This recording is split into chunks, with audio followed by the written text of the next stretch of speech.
tradition as steeped as it is at Texas A&M. The Aggies even have yell practice. Last night, 45,000 jammed into Kyle Field at midnight.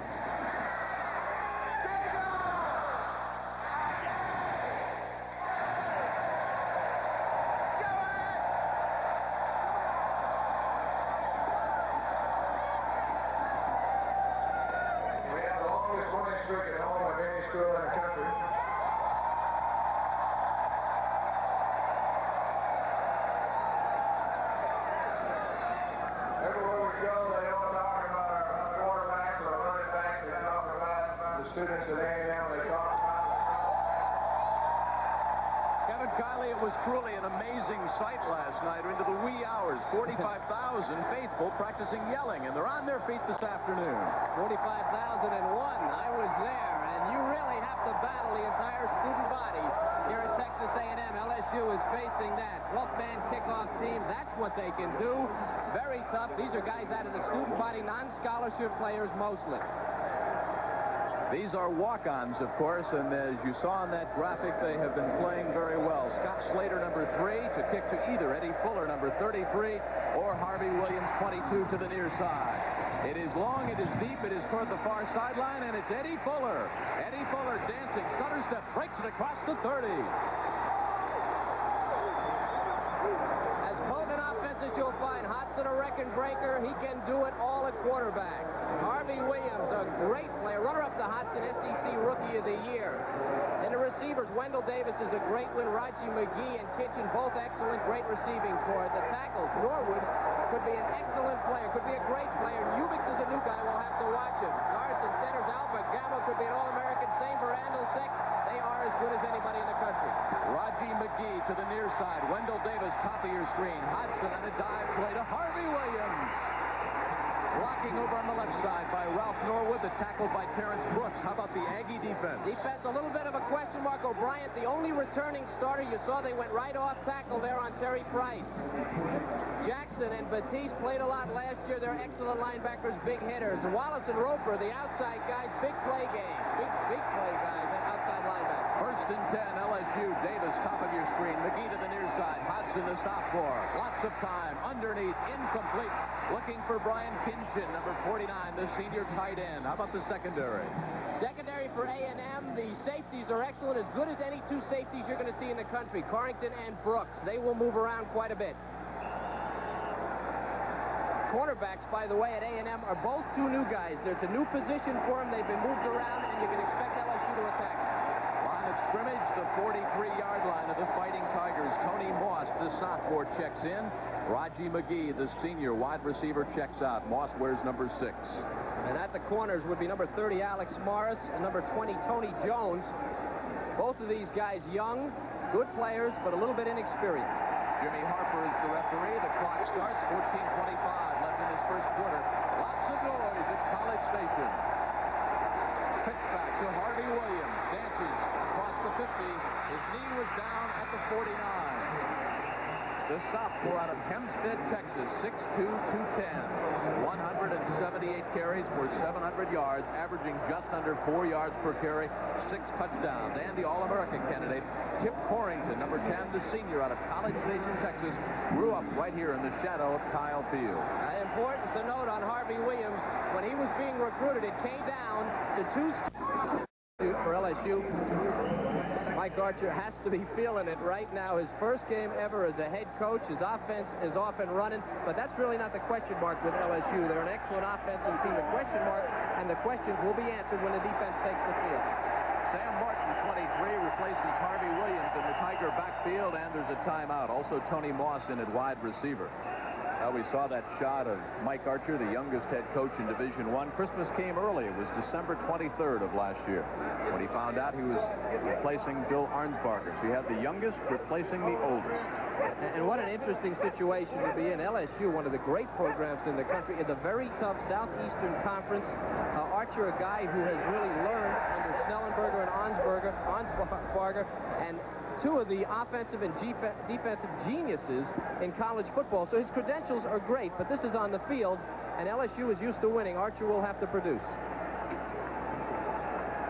2nd down and 7. Williams, by the way, checks out. He has 21 yards receiving and 3 yards rushing. Line of scrimmage, the 29-yard line. There is Mike Archer over on the sideline. Pretty good job by A&M now holding him on first down. I alluded to that. Now, first down is a key for LSU. They are very predictable. We'll talk about their formations coming up. We'll tell you, you can almost tell what they're going to run by the way they line up. They just make it happen offensively. Wendell Davis, the near side. Hudson, the sophomore. Split. Victor Jones and Sam Martin. Looking for Bun Kitchen, number 7.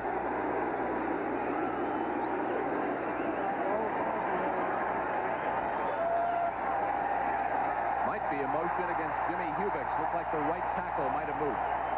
Number 49, the tight end. It was Kinchin ever so slightly. Watch the A&M players, how smart they are. They go on movement, and they get right in that neutral zone and make them call the penalty.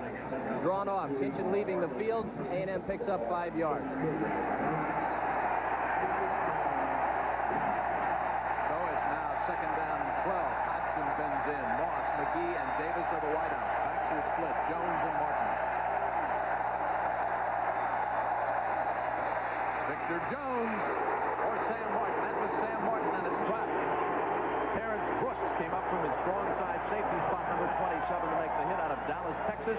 They call him Chet. They call him Chet. They call him whatever he wants to be called. The guy, he's just an outstanding cover guy. He's a great blitzer, and he can hit like a horse.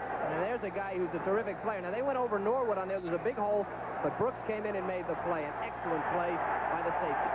Used to be a corner. Last year, Tommy completed 51% of his third down passes. Right now, he's facing 3rd and 8. Lone running back, Victor Jones. Hodgson back. Got his man. Incomplete at the 12-yard line. Sam Martin tried for a diving one-handed catch. Sam Martin was out of the backfield, out of the slot position. Now, he had him open. And Hodgson needed to make this go. They got a little bit of pressure from A&M. They did not rush everybody. But look at Roper. This is a linebacker forcing him back into Hodgson. He feels the pressure, has to let go of the ball. Martin with a great effort. That ball a little bit off the mark. This will be a 37 on 10, a 47-yard try for David Browndike. Out of the hold of Leonard Valentine. Snap, spot kick is on its way, and it's no good. They're on their feet in Aggie land, close to 75,000.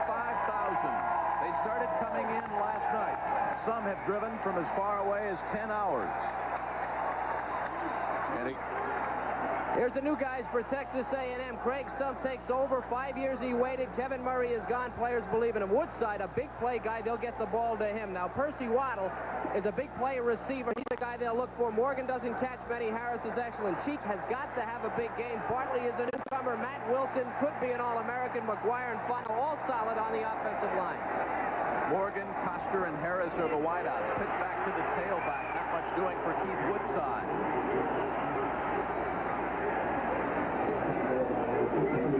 Defensively for the Tigers, they lost 3 all-conference players up front. A&M will test all 3 of these. Clapp, Phillips, and Dunbar. The linebackers inside. They're looking for leadership from Nicky Hazard. He's a hitter. He's the captain. Oliver Lawrence in place of Hill.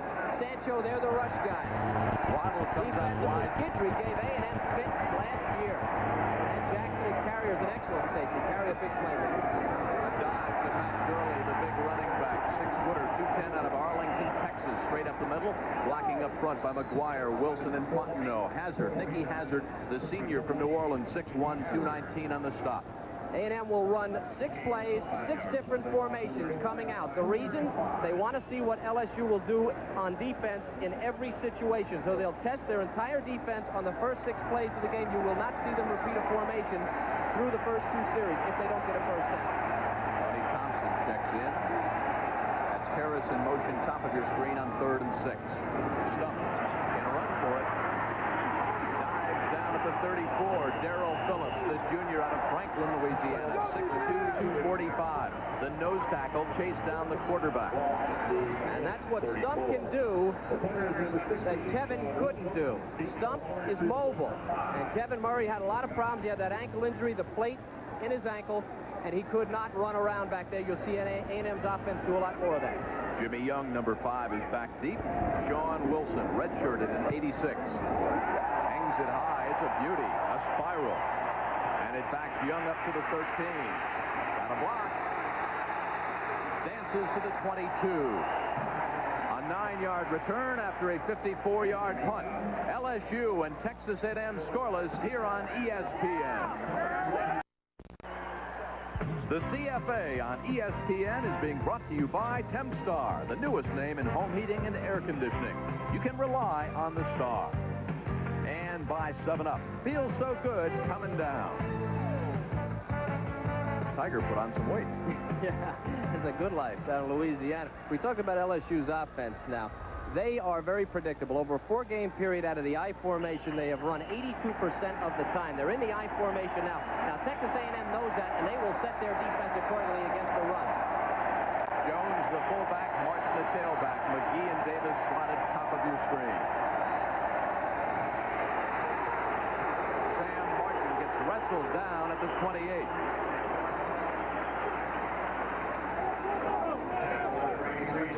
Terry Price, the sophomore out of Plano, Texas, 6'4", 230, number 88.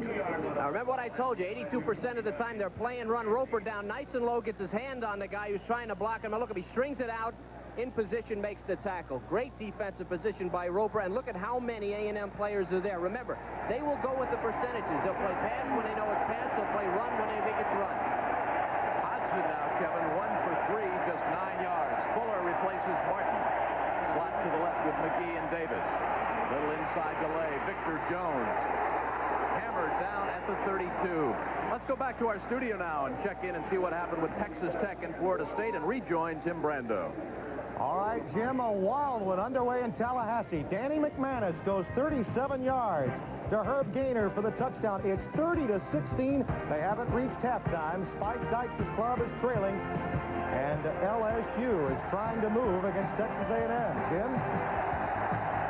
All right, Tim, 3rd and 4 back here at Kyle Station. Kyle Field. Wendell Davis slotted out to the left side along with Raji McGee. And a penalty flag will apparently back up the Tigers. 8:11 left to go. It's been a scoreless game.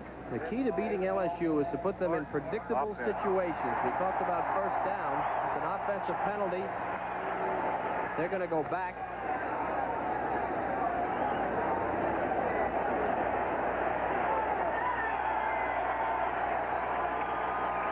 And back. See, this is great for A&M. Jimmy Harper is our referee. This is great for A&M because it's an obvious passing situation. Now, A&M can take advantage. They can go into their nickel defense, which we'll talk about, which is very heavy against the pass. They put a lot of defensive backs in. Wendell Davis commanding double coverage, top of your screen. Hodgson on each 9, won't get it. Releases to Williams, and Williams explodes. That's the shortest Hail Mary pass you'll ever see. 25 yards, and Williams turned what looked like a nothing play into a first down. Watch Hodgson, number 13. The pressure comes from Roper, 83. Terrible play by Hodgson. Hodgson sees it. He's a young player, still a sophomore. He should have eaten this ball. It's up for grabs. The defense not watching. Williams runs underneath it, and he's down the road. Now, that's very frustrating for A&M. Great defense. Everything was right. Hodgson does the wrong thing. They get a first down. Pitch back. Harvey Williams again. Convoy left. Tripped up at the 40-yard line by Kip Warrington. Warrington will hit you 170 pounds. They say out of uniform, you'd never even know he was a football player. In the uniform, you better stay away from him. He'll pound you. Big play on first down. They pick up about 7 yards. Now, this is what you don't want LSU to do. There's what Kip Warrington did last year. 2nd and 3 for the Tigers. Davis, top of the screen. Moss to the near side. Moss in motion. It goes to Victor Jones, blocking up front. Ondulsek and Basil Jackson, 53, the junior inside linebacker, 6'1", 219. Helped out by number 48, Dana Batiste. Remember, it's the I formation. We talked about it. 82%. Sammy O'Brien should be playing run. He takes up 2 men, but he goes down. He needs a linebacker to fill. O'Brien kept his feet on the line of scrimmage long enough. He needed a guy to come in and fill that hole, and there wasn't anybody. Middle guard will usually get blocked, but he has to hold off 2 people for the linebackers to fill. On that play, they didn't. Quick battle going on in the trenches between the center, Nacho Albergamo, and Sammy O'Brien, the nose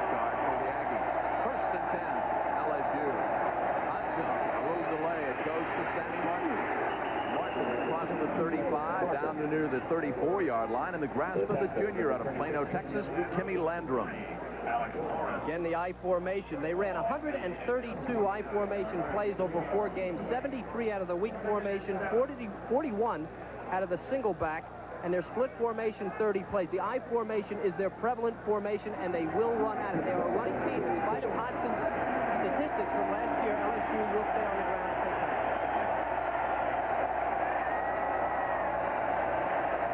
Second and 7 out of the backfield. Sam Martin wrestled out of bounds at the 25-yard line of Texas A&M. John Roper on the coverage. Hodson, after a slow start, 1 for 3, 9 yards, starting to heat up now, working over that secondary, picking on the corners of Texas A&M. Sam Martin, the senior, excuse me, Jim, but going back a year, his first 3 passes in last year's game were not only incomplete, they were terrible passes. He overcame that to complete 7 in a row, and of course LSU won it, so he's no stranger to starting off slow. There goes Harvey Williams inside the 15. Corrington came up to make the tackle. Otherwise, the Tigers had 6. Black, the freshman out of Decatur, number 72, has replaced O'Brien at nose guard. A lot of firepower. Again, the I formation. You have to read the fullback, but Williams, a great back, cuts back against the grain. The defense overruns it a little bit. Remember, they've replaced all their linebackers. They lost all 4 linebackers last year, A&M did. They're all in the pros. These kids have some experience, great talent, but the experience factor may be a problem.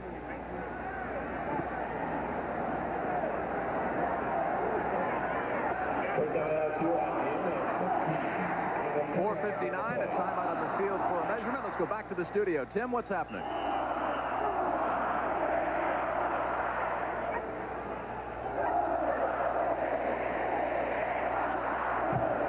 Florida State is leading Texas Tech at the half by 14. Florida State, as you see, ranked number 14 in the country. And our back here at Kyle Field, it's 1st and 10, and there goes Harvey Williams. Harvey Williams dives down to the 12 in the grasp of Basil Jackson, the junior from Hammond, Louisiana.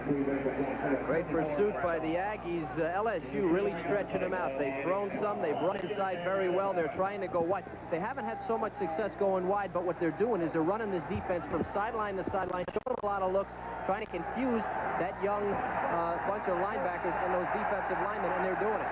There is the 27th head coach at LSU, Mike Archer. 2nd and 7.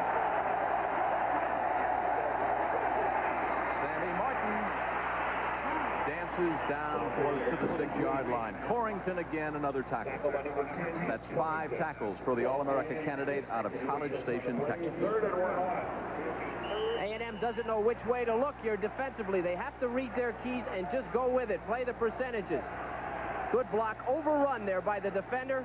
And now Martin with a great speed, cutting ability. He gave him fits last year, and he's doing it again there inside the 10-yard line, almost to the 5. Good time for play action with Tom Hodson at quarterback, the sophomore with sprint out ability.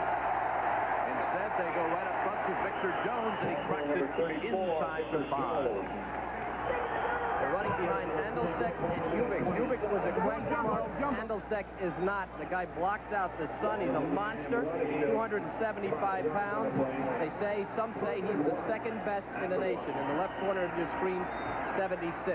Interesting, Kevin, that LSU doing what the Aggies had hoped to do, a long, sustained drive, keep the ball away from the opponent. 3:15 left to go in this first quarter. Double tight end, Albert and Kinchin, Fuller and Jones in the backfield. Victor Jones stacked up in the center. When you get this close, your defense changes. It actually becomes a lot simpler to play defense when you're this close, when you're backed up this close to your goal line. Responsibilities are the defensive linemen just bury themselves, don't give any ground. The safeties and linebackers read the backfield and come as hard as you can. Try and catch that guy in the air if he jumps. You will have to jump, anticipating his jump from the offensive backfield. Jones and Fuller stay in. This is the 13th play of this drive. Touchdown, LSU, Victor Jones.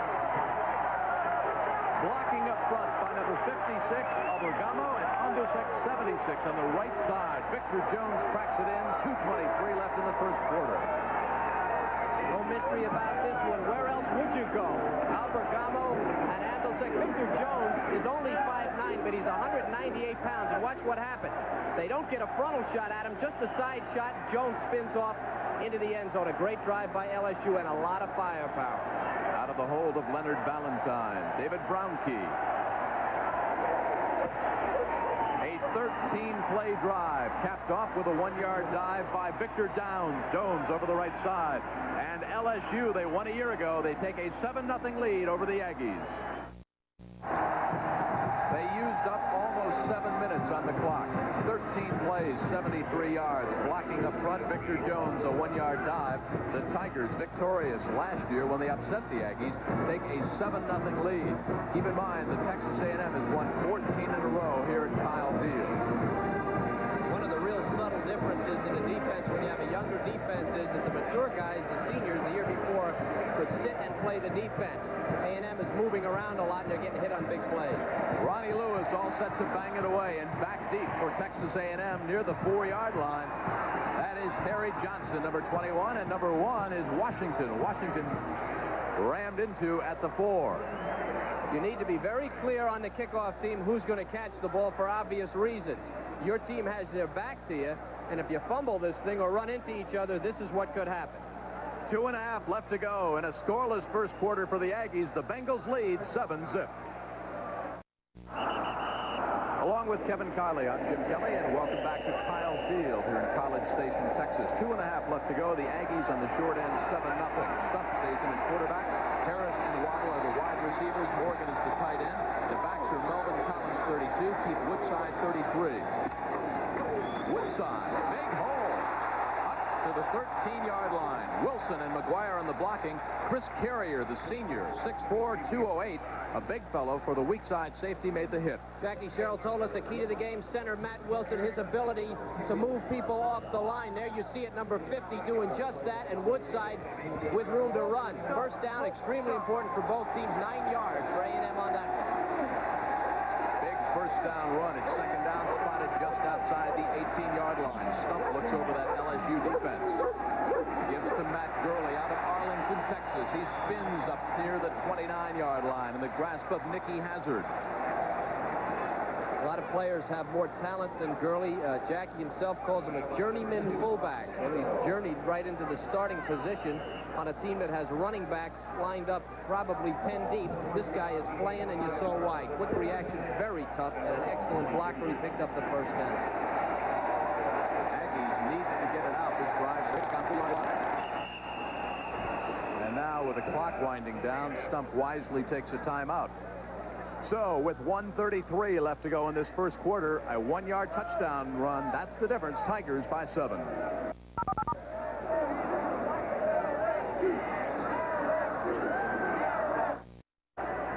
Other scores going on tonight. Florida State a 14-point lead. They're still at the half. 14th ranked Florida State. Colorado State having their hands full with Tennessee. Maryland, there's a surprise in the second quarter, losing big to Syracuse. And how about James Madison? How about James? Old Jim Madison doing a good job there. NC State losing in a surprise to East Carolina. Now, State had a big year last year, and they're losing early. Line of scrimmage, the 23-yard line of the Aggies. Slotted out to the right. Waddle and Harris. Woodside, the lone running back, as Stump bends in. Woodside. Maybe back to the line of scrimmage in the grasp of Greg Jackson out of Miami, Florida. The junior, 6'1", 195, 62 tackles last year. Last year, A&M ran out of that single back 90% of the time. This year, they say with Stump, they wanted to go to about 70%. Jackson did a great job of stringing it out, making Woodside go laterally, and stop them for a short gain. Second down and 10. Matt Gurley is the lone running back. Woodside gets a rest. Slot to the left. Harris and Waddle. Gurley goes down at the 25. Tigers with that swarming, aggressive defense. Darren Marlborough, the senior, out of Metairie, Louisiana, 6'1", 220 on the stop. The thing about the single back formation is you have to make it work without the blocker in the backfield. That means at the point of attack, you have to get the blocks. If you don't, everybody on the defense is able to read that one back. They chase him down. If there's no hole, obviously, they stop. So your lineman and your H-back, your slots, you've got to make them work. Number 70 checks in. Kevin Flint James, the sophomore from New Orleans, at right defensive end. The Aggies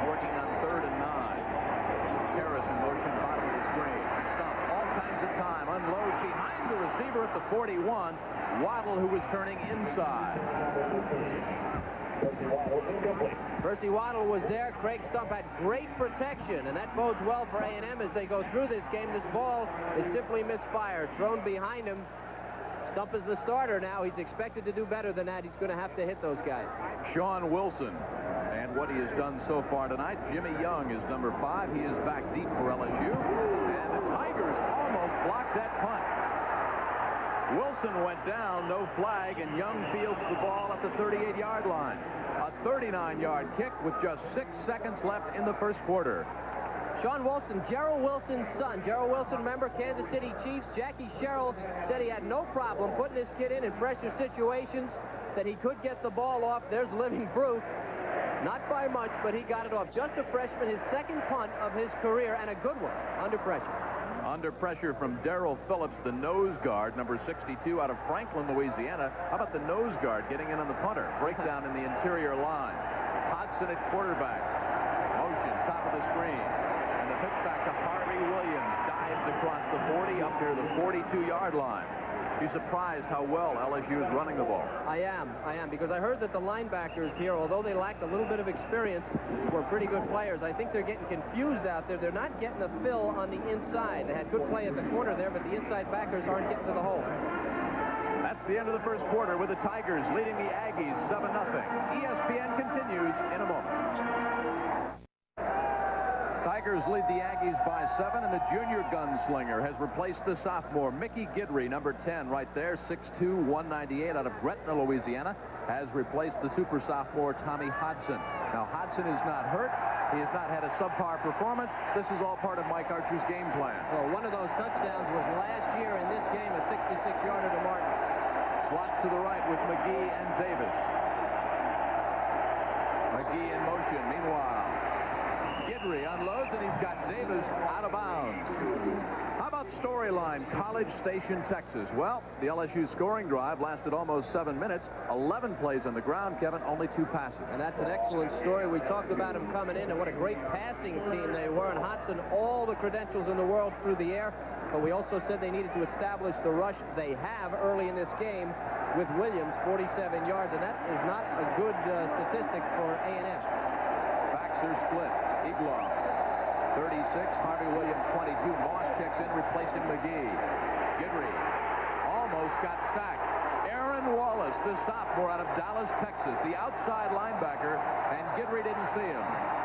Wallace had 5 quarterback sacks last year as a reserve. He's one of those big play guys. Look at Jackie. Now, Jackie's excited. He knows he has him on the ropes here. He wants to get some field position. Wallace from the back. Guidry, let me tell you something about Guidry. The first 2 plays I've ever seen him, he's locked onto a receiver. As soon as he got the ball from center, kept his head and his eyes right on him. That's going to be a problem. Somebody's going to pick one off later in the game if he does that.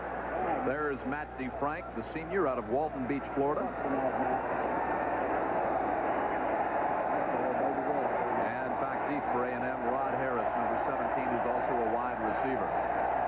10:50 and counting left to go in a scoreless first half. It's a a towering kick. A beautiful kick by DeFrank. Bangs it into the end zone. A 57-yard spiral. So the Aggies come back 1st and 10 at their own 20-yard line, down by 7. 14:42 left to go before halftime. Scores and highlights coming up at half with Tim Brandover. Right now, Duke leading Colgate. No problem at the intermission. Mississippi State on top over Southwest Louisiana. South Carolina by a touchdown against Appalachian State. And Furman beating South Carolina State by 8 at the half. Tulane by 17 over Louisville. 1st and 10 at the 20-yard line. Gurley and Collins now are the running backs in the I-Pro set. Gurley is the fullback. The tailback is Collins. And the Aggies might have taken too much time. It's part of a factor of all those new people. Procedure, dead ball, false start on the offense. All those new people, and especially, remember how much of the offense, consider how much of the offense really was involved when Murray, Bernstein, and Vick left this team. And those are 3 guys that they were sure they were going to go to on about 90% of the plays. all that has changed, and they have to develop new places to go and people to depend on, and that's slowing A&M down. First and 15, slot to the left with Waddle and Harris. Lewis and Gurley are the running backs. It goes to the tailback, Darren Lewis, the freshman, and he explodes up to the 25-yard line. Nicky Hazard, number 48, the senior from New Orleans. Kevin, you were talking about those injuries. Well, I think this speaks for itself. I was talking about the people that they replaced. Kevin Murray, 2,348 yards. Vic, 960. And Bernstein, a great receiver, 4,000 yards. The total was 4,800. You can see what they took out of this offense. The guts, but not the heart. A&M's program, I think, is centered around the structure, the student body, and these guys will come back. Lewis, by the way, gained almost 18 yards in high school, and he's the guy they're looking to replace Vic with. Second down and 5. Spotted at the 25 of the Aggies. Stump sprints out to the right. Fires on a rope. And picked off by LSU. Inside the 30, down near the 25 goes Willie Bryant. Willie Bryant out of Fort Walton Beach. 6'1", 165. One interception last year. A key interception for the Tigers. Coverage was there all the way. Stump should not have thrown this ball. Now, they said before the game, we talked to the coaches, they wanted to pick on Bryant a little bit. Now, this ball shouldn't have been thrown. See, he threw it to the wrong man. The inside man is open. The coverage by Bryant is excellent, but he was throwing the ball. It came right to him. Now, Stump looking, just doesn't see the defender for some reason, and LSU with a big opportunity. Tommy Hodgson, number 13, back in at quarterback. Fires over the middle, and he's got his man, Brian Kinchin, number 49, the tight end. Jackson and Corrington on the coverage, but Hodgson came in and put that one on the money.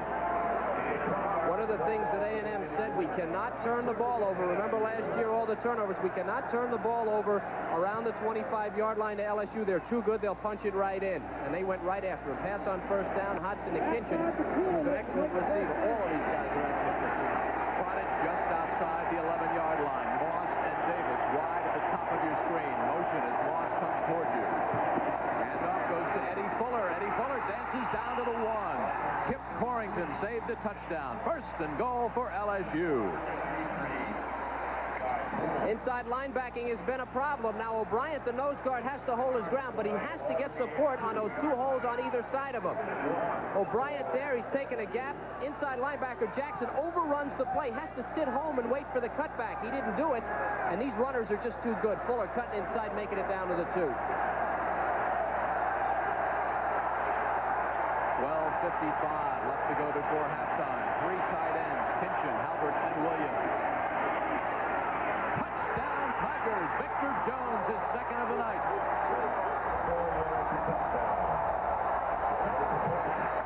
Blocking on that left side by Ralph Norwood, 78 out of New Orleans, by Rodriguez. Of course, by Nacho Albergamo, the center. And Victor Jones just kept those knees turning. Watch number 80, Raji McGee. A motion man, making the block, getting in the way, and then the little guy, just 5'9", 198 pounds, Victor Jones goes in. David Browndyke out of Leonard Valentine's hold makes the point after good. And with 12:47 left to go, the Tigers have taken a commanding 14-0 lead over the Aggies here at Kyle Field. Tonight's CFA football is brought to you by Jeep. There's a feeling you can get only in a Jeep. By Holiday Inn Hotels. If you're a winner, we're on your way. And by Olympic Stains, protecting the American dream for over half a century. Along with Kevin Kiley, I'm Jim Kelly, and welcome back to Kyle Field here in College Station, Texas. A good game. 10th-ranked LSU up against the Aggies of Texas A&M. It's 14-0. The Tigers on top. Dominating so far the offensive line of LSU. Anthony Taylor watches it sail 9 yards deep in the end zone. Kevin, how about that scoring drive? It was a short one, 3 plays, 23 yards. Important to note the first play was a pass, and then they pounded it in. The turnover that set it up, of course, Stump throwing the interception, something that A&M cannot afford. These young guys for A&M, offensively and defensively, need experience, and they have to get it quick in this game, or they're going to be in big trouble. 14-0 already. They've got to get something offensively going. Some of the Tiger fans who have come over from Baton Rouge. Of course, last year, A&M went in as a favorite, and the Tigers upset Texas A&M. Jackie getting a little bit of trouble here. He's got Pavlich on the bench, a highly touted quarterback that's Stump not playing well. He's got to make a decision. Stump bends in. Out of the I-Pro set, Gurley goes in motion. Stump, quarterback option down the line. Near the 30, Kevin Guidry, the senior, 6'1", 185 pounds. Started at cornerback as a sophomore. Guidry had 2 interceptions in last year's games. Now, they're doing a little bit differently with Stump here. They're using a little bit more of their offense. Kevin Murray had a real bad ankle, and he was basically a stationary quarterback with a good arm. Stump can do those things, and that's something maybe they need to go to. Spread that offense out, spread the defense out by doing that. Get Stump into the game. Taylor and Harris, top of your screen on 1st and 10 from the 30 of A&M. Collins and Lewis are the new running backs. Lewis, second man through. Penalty flag is down, and so is Lewis. Lewis with blocking up front by Cheek and McGuire and Wilson. Eric Hill, 54, the junior out of Galveston, 6'2", 245. On the tackle, a flag to be checked out. Holding. Holding. It'll be holding on A&M. Mistakes for A&M. Again, a young team, well drilled. But their offensive line, truthfully, they had some injuries in camp, and their offensive line did not get together until late in camp, and that can be a problem. Cohesiveness, some of these guys maybe getting beat a little bit and going to the holding. Penalties, LSU's got 2 for 10. A&M is 2 for 15. And Stump has a problem. He's looking now at 1st and 20. First thing when you say in the huddle defensively is screen and draw, screen and draw. It's a safe play for the offense, but potential for a big chunky yard. Taylor and Harris wide to the top of your screen. Lewis and Collins are the running back. Pitch back. Lewis to Presley. The knee went down at the 20-yard line. Eric Hill again out of Galveston on the stop. Hill had an Achilles tendon problem, was doubtful for this game, upgraded just before the game started, did an unbelievable job of playing off the block, stringing it out, and making the tackle. He's an important part of this team. 2nd down and 21. The Aggies digging a big hole. 11:25 left in the first half. Again, screen and draw, screen and draw. Last thing you hear when you leave the huddle. You always check that offensive back. Wait for the quarterback to pass him before you go back and pass coverage.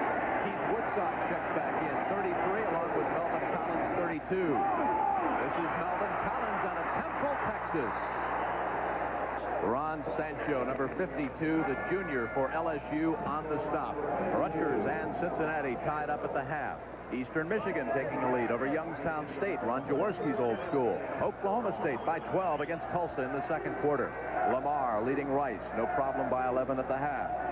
And Fresno State on the short end by 17 to Washington State. More scores and highlights coming up at the half with Tim Brando. Our score here, the Tigers 14, the Aggies nothing. Woodside now, 4 rushes, 17 yards. 3rd and 11 for A&M. Stump, safety valves it out, gets it to Collins. Collins needs a bunch, hurls up near the 38. That will be about a yard shy of 1st down yardage, and the senior, number 90, Darren Marlborough on the stop. Good job by the Tigers defensively. They ran the draw the play before that. That was a quick flare, just like a screen. They kept it in front of them, gave them some yardage, but not enough to get the 1st down. Sean Wilson is your punter, the freshman out of Huntsville, Texas, redshirted last year. Hanks it high, but it's a wobbly kick off the side of his foot. Hits at the 43 and goes out of bounds at the 40-yard line. So that's the spot. 1st and 10 LSU. When we come back, a 22-yard punt. Tigers big over A&M. Along with Kevin Kiley, I'm Jim Kelly, and welcome back. LSU by 14 over Texas A&M, but a long way to go. The Aggies looking for revenge, and both teams ranked number 10. Big battle to be seen. Both teams won their conferences last year. Both teams had full bids. Gives it to Sam Martin, who scurries around the right side, almost broke it big. Up near midfield, Dana Batiste on the stop, the junior out of Spring, Texas. Great athletic ability at linebacker is not enough. One of the things you have to do is not get caught inside. Moving around, caught inside. Look at Batiste as he gets caught. He's too far in there.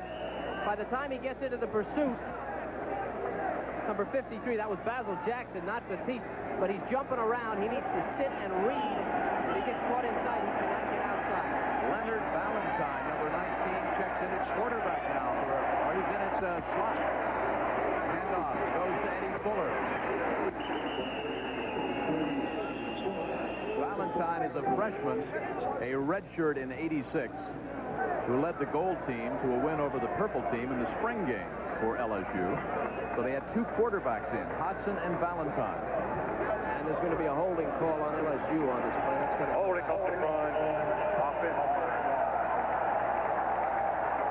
Next week, Kevin and I will be out in Nebraska. What a showdown so early in the season. Tom Osborne and his Cornhuskers, ranked number 2, taking on the 4th-ranked UCLA Bruins. There's an interesting story in that day. Aikman, the quarterback for UCLA, started for Oklahoma 2 years ago, was injured and then transferred. He'll be coming back to the Big 8 as a Bruin. And note the unusual start time so you can plan your Saturday 5 o'clock Eastern time right here on ESPN, your home for college football.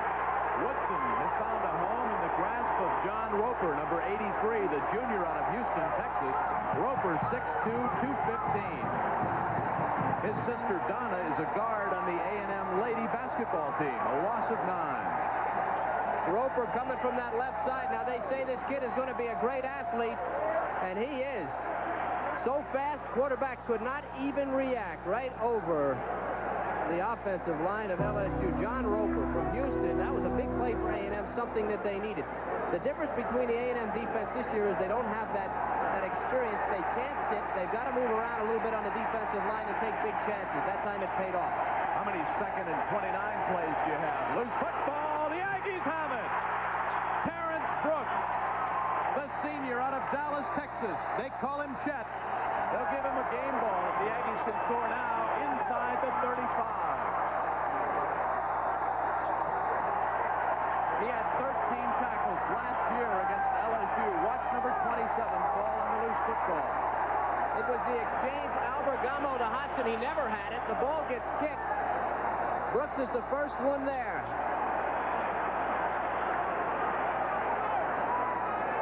Brooks is a player, an opportunistic player, a great blitz player, great reactions. He has it there. He picks it up. The defense maybe ignites A&M here. Stump stays in at quarterback, the best field position of the night for Texas A&M. Keith Woodside down to the 25. He slithers for 6. It's 2nd down and 4. Lots of time left for A&M. They're still just 2 plays out of getting back into this game. 7:50 and counting left to go before halftime. And at the half, Tim Brando with scores and highlights. A big day around college football. Loss for A&M. Their left guard, McGuire, is out with a neck injury. He will not return. He's gone for x-rays. Going to start it for 2 years. Woodside lines up the slot now to the left side. Dives. Gurley, nothing doing. Darrell Phillips, 62. Nicky Hazard, 48. And Darren Marlborough, number 90. One of the things that has changed with Murray leaving in the A&M offense is they do not have the big play capability they had before. Murray stood there and just rifled the ball downfield. And what Jackie Sherrill told us yesterday is that they cannot get into a shootout. Well, folks, they're in a shootout. They're going to have to open it up if they're going to get in the end zone. LSU schooled too well defensively. They're going to have to break something a little bit longer than a run. Stump looks now at 3rd and 3. Matt Gurley dives near the 20, and that should be an Aggie first down. Ron Sancho, the junior out of Avondale, Louisiana, 6'3", 225, upended Gurley out of the backfield, helped out by Kevin Guidry.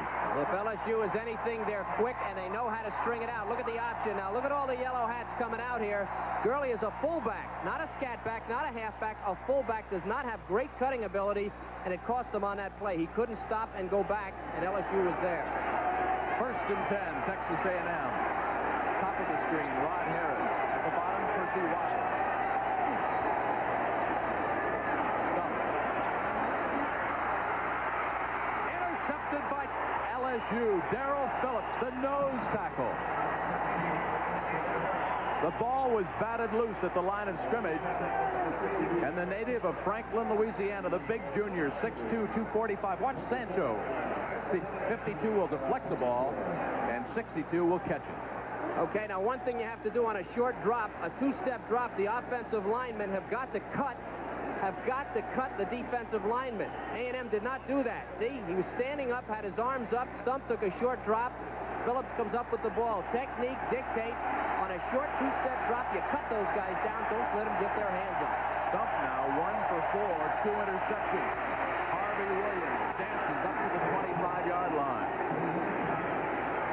Inside of 6 minutes when the ball is snapped on the next play. Harvey Williams, the young sophomore, in the grasp of Terrence Chet Brooks, the senior from Dallas.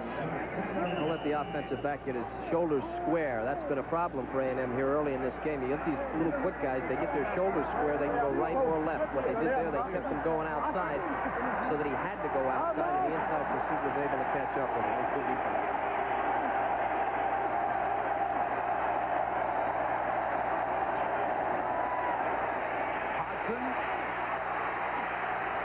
And he cleared the line, had 30 yards of open field. Dana Batiste, the junior from Spring, Texas. Great job by Batiste, just sitting in there, did exactly what he was supposed to do. He read pass, he dropped back a little bit, kept his eyes on it, was able to come up and make the play on Hodgson. And you're right, Jim, had he got past Batiste, he was gone for a big one. A&M defense starting to come alive here. Now they've got LSU in a 3rd and long. That's where they want them to bring their nickel in. Lots of defensive backs here.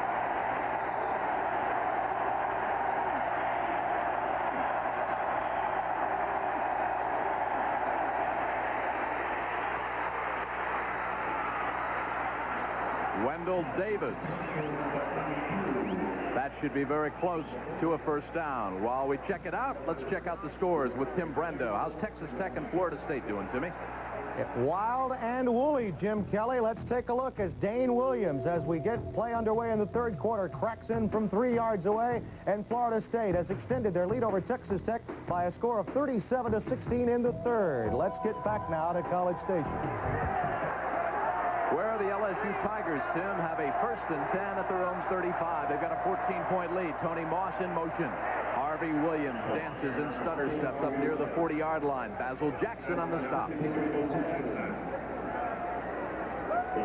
Basil Jackson having a great first half here defensively for Texas A&M. Poised to move into a starting role after playing behind Larry Kelm for the past 2 years. 14 tackles last year, 1 tip pass. When you get to be a starter as a linebacker, you have so much nervous energy that early in your first game you will overrun things. You can't wait to get to the point of attack and forget what you're supposed to do just to get at the guy. 2nd and 6. Slot to the right. Davis and Moss. Aggie showing blitz. Hodgson might have called an audible. Does. Dive play. Victor Jones with 2 touchdown dives already. Cracks it over the 40 up near the 42. Dana Batiste again on the stop. Broom, O'Brien, and Price are having a tough time with Nacho Albergamo and Andelsek. Andelsek and Albergamo doing a super job inside for LSU. They're controlling that line of scrimmage, and LSU is able to keep their offense balanced. Nacho, by the way, is not his given name, but it's obvious what his penchant for snacks is, and not pizza. Ignacio is his given name. 3:15 before halftime. Double slot. Hodgson gets sacked. John Roper. And he beat Andelsek. He beat him like a drum on the right corner, went right by Andelsek. And he cracked his head open. You can see the blood gushing out on John Roper. Being helped off by the medical staff of the Aggies. This is a picture hit, and you'll see probably why he cut it. That's not uncommon for a linebacker to cut that part of his head. The top of his helmet must have come up. When you see this hit, watch where he puts his head. This is a picture hit. He's probably going to get it. See that? See that hit right there? He might have got part of the face mask on the side there from Hodgson up underneath his own helmet. Frank, the senior from Fort Walton Beach, Florida. Rod Harris is back deep for A&M. The Aggies with lots of time. 2:40 before halftime. They almost blocked that punt. Rod Harris fields at the 20, dances, and will stop the clock out of bounds at the 24. That's where the Aggies will start when we come back. A 46-yard punt, a 5-yard return. We'll be right back. Welcome back to Kyle Field in College Station, Texas. The Aggies on the short end, and there is the freshman quarterback, Lance Pavlis, out of Tomball, Texas, redshirted in '86. And he is in now because the senior, Craig Stump, 1 for 4 with 2 interceptions. So with 2.5 to go, the freshman comes in and will try to ignite the Texas A&M Aggies. Woodside and Gurley in the backfield. And it's Keith Woodside, the senior, in the grasp of Ron Sancho, number 52. Pavlis, obviously, I think if you're playing defensive experience, you say, well, it's a new quarterback, it's an I formation. They run 82% out of an I formation. It's a 25-yard line, their own 25-yard line. You play run. What they're trying to do is get Pavlis, just get his hands on the ball. He has great talent, this guy. He was regarded as the Texas top quarterback in high school after leading his team to consecutive Class 4A titles. He passed for over 1,600 yards. First pass as an Aggie. What a collision at the 31. Wally Hartley, the sophomore from Baton Rouge. He was redshirted in '85. Eric Hill, the intended receiver. There's the difference right away. This ball is rifled. It's right on the mark. The defense is there. Hill making a great play, but you could see what kind of talent that guy has at quarterback. Eric Hill, I told you earlier, had an Achilles tendon. He was not probable for the game until just before game time. Seems like he's healed. What do you think, Jim? I would say so. Oliver, 87, checks in at wideout. He comes to the near side now for the Aggies. And Mr. Pavlis needs a first down. 3rd and 8. Harris motion top of the screen. Sacked by Eric Hill. 2 great plays back-to-back. The junior out of Galveston. 49 tackles last year. There really wasn't anybody open on this play. The play was slow developing in the backfield. If Pavlis does exactly as he should. He's in the pocket.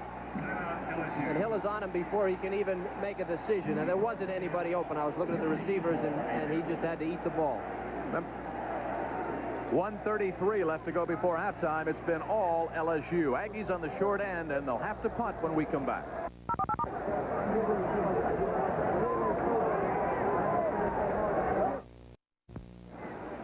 On 4th and 14 from their own 21, the Aggies will punt. Sean Wilson, the son of the Kansas City Chiefs great punter, Gerald Wilson, back to do the punting. It's been a busy night. And Jimmy Young, number 5, standing back at his own 40-yard line. He gets a line drive kick. Hits at the 48-yard line and is finally down at the 46. Well, we've got 82 seconds before halftime. Tim Brando, what's coming up in intermission? A lot of scores and a lot of highlights as we have a Saturday night filled with college football, Jim Kelly. It should be an outstanding halftime scoreboard. The MetLife halftime scoreboard will also include a live conversation in Ann Arbor with Bo Schembechler, the coach of the Michigan Wolverines, and Dino Cook will join me as well. Let's get back now to Jim and Kevin Kiley. All right, Tim, thank you very much. It should be very interesting to hear what the head coach of Michigan Wolverines has to say at halftime. We've got action all over the field on a dive play. Harvey Williams scampers up the middle, blocking up front by 79, Jim Hubix. We talked about first down being a key for LSU. It has been the difference in this game. They've had A&M off balance on almost every series. Hurry up offense now. Less than a minute to go before halftime. Hodgson backpedals, looks to the sideline, fires on a rope, deflected at the 37-yard line. Fired that one into double coverage, looking for his favorite receiver, Wendell Davis. Tony Jones, the junior out of Houston, was back there on the coverage. It's a nice play by Jones. Now, Hodgson has a reputation for trying to force the ball into Wendell Davis because Davis makes such great adjustments and can catch the ball. They say he did it all year last year and got away with it. And Davis's stats and Hodgson's stats will back that up. But you can get in trouble against great defensive teams forcing the ball.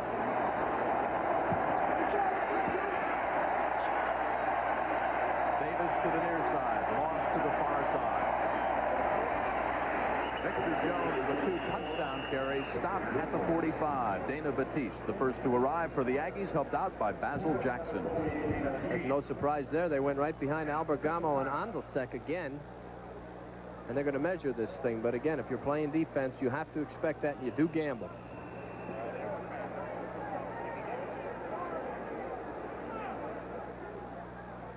.48 seconds left in the first half. 2 touchdown carries by Victor Jones. The first drive for LSU used up almost 7 minutes. The second drive was only 3 plays, 23 yards. They've got about 6 inches. Well, now, what would you do? Would you go for it? You're leading 14-0. Your defense has been in complete control. If I was at LSU, I would go for this. I would too. The fact that if I was at LSU, that was that bad. The fact that I'm here, they're going to go for it, but I would not go for it. And now Hodson decides to talk things over with the youngest head coach in Division I. So Mike Archer and the brain trust of the Tigers will have a little confab. We'll take time out and come back to Kyle Field. What a showdown for our third game of the season here on ESPN. UCLA running back Gaston Green could stake an early claim on the Heisman with a big game against that rugged Cornhusker defense. Nebraska, of course, a good rushing game of its own with high-back Keith Jones. That unusual start time, 5 o'clock live on ESPN. 4th and 6 inches. Tigers get a first down. Victor Jones around that right side, and Terrence Chet Brooks submarined him down low. But not before Andelsak and Nacho Albergamo were able to make it. Andelsek, as I said, is a mountain of a guy. He weighs 275 pounds, the strongest guy on the team, number 76. And he just blows him out. All you need is a little bit of movement to get a first down on that. 30 seconds to go. Hodson backpedals, flood to the left. Man is wide open. Wendell Davis.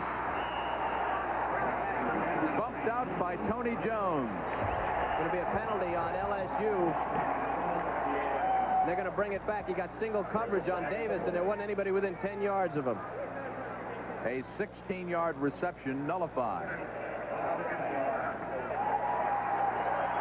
This is man-to-man coverage on Davis, exactly what you don't want to have happen.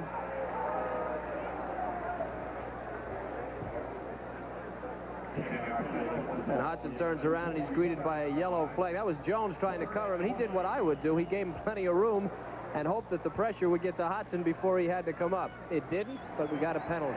A very costly penalty, because instead of being 1st and 10 at the 28, it's now 1st and 20 at the 47, their own 47.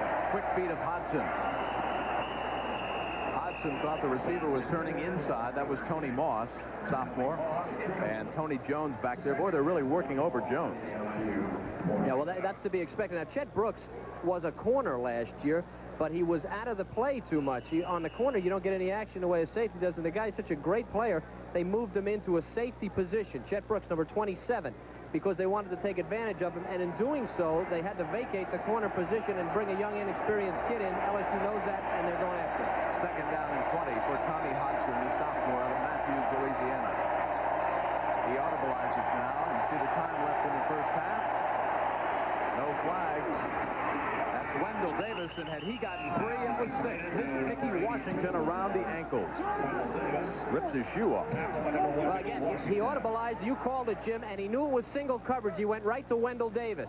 Here comes Brooks. Now that means they have to go to a man coverage, and Hodson goes right to the sideline and gets Wendell Davis. See the quick drop?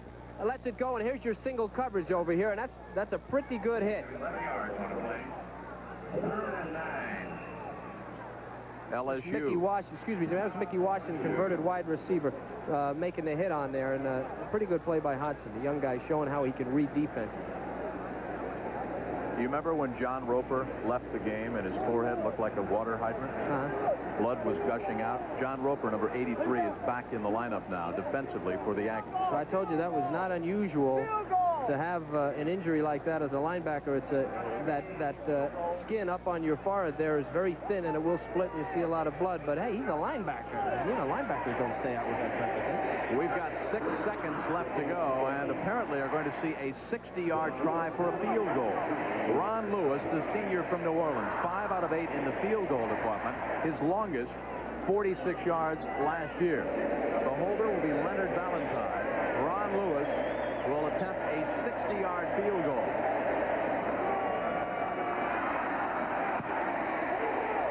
It is on its way, and it is no good.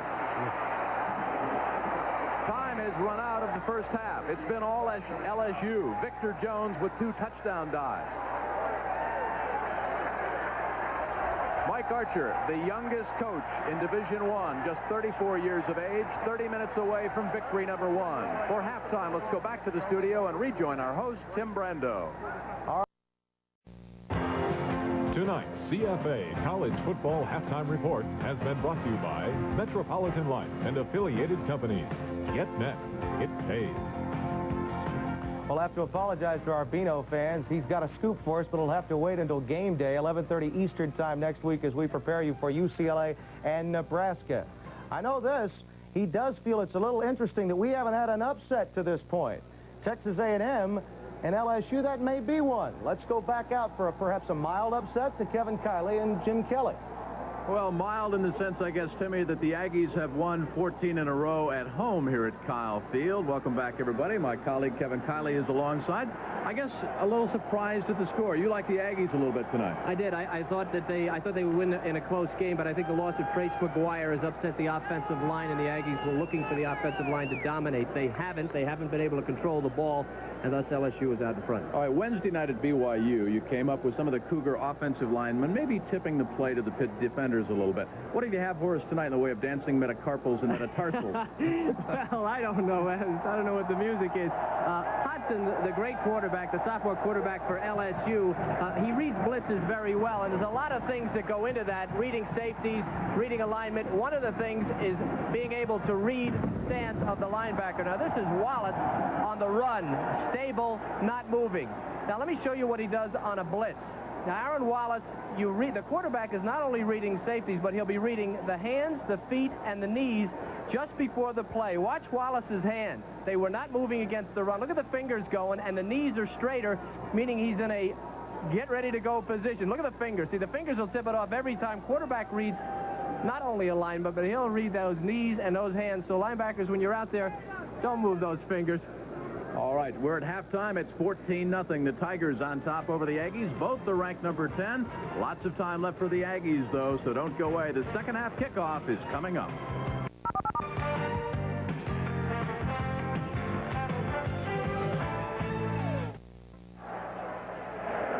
Welcome back to Kyle Field in College Station, Texas. Our score, the Tigers 14, the Aggies nothing. And there is Scott Slater, the junior out of Fort Worth, to kick to either Eddie Fuller, 33, or Sam Martin, 23. It is Sam Martin. And he's got a convoy, and he's got explosive speed. Inside Aggie land at the Texas A&M 42. Upended by Ed Silverman. A 57-yard kickoff return. The first time that the 12th man has allowed an opponent to cross midfield. There's a great block right there at the point of attack. Right there, two great blocks, and now it's all Sam Martin. This guy's been a pain. A 66-yard pass reception last year, and now giving him field position in the 12th man for the first time. They give up over the 50-yard line. Harvey Williams, Victor Jones are the running backs. McGee in motion.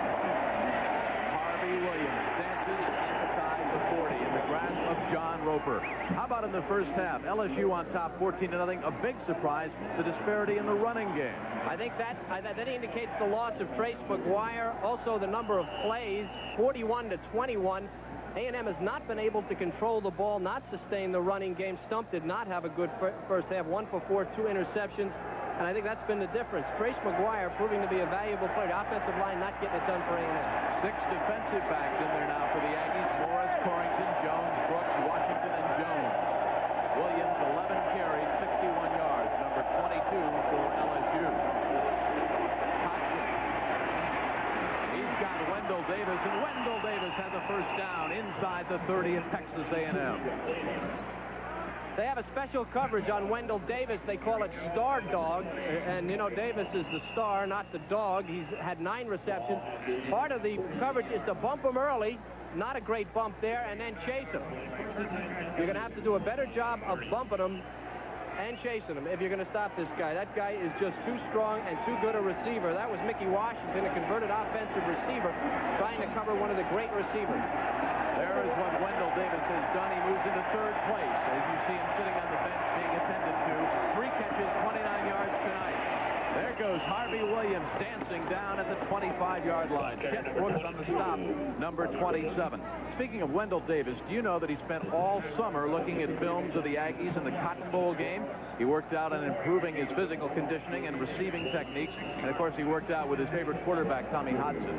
They say he's the type of kid. He's just a great kid, and his work habits are outstanding. He said his parents instilled those work habits in him. He's at the top of your screen. 2nd and a long 6. Long count by Hodson.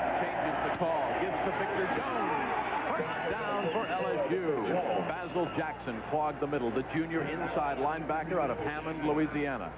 Linebackers have been a problem for A&M tonight. They're great athletes. They're terrific kids. They're going to be a super unit, but they're getting blown out a little bit up front. Ruffin Rodriguez was in the middle there. He did a great job with Albergamo. They cleaned it out, and they've been running pretty well up the middle for LSU all day. LSU now 14 first downs. This snap from the 18 of A&M. Play action fake by Hodson. In the end zone, no good. Davis, the intended receiver, but Hodson threw that away. And he was on his backside at the 30-yard line. Great poise by Hodson. A lot of pressure by A&M. The defense has played very, very well. They're getting poor field position to start, but they played well since the first quarter.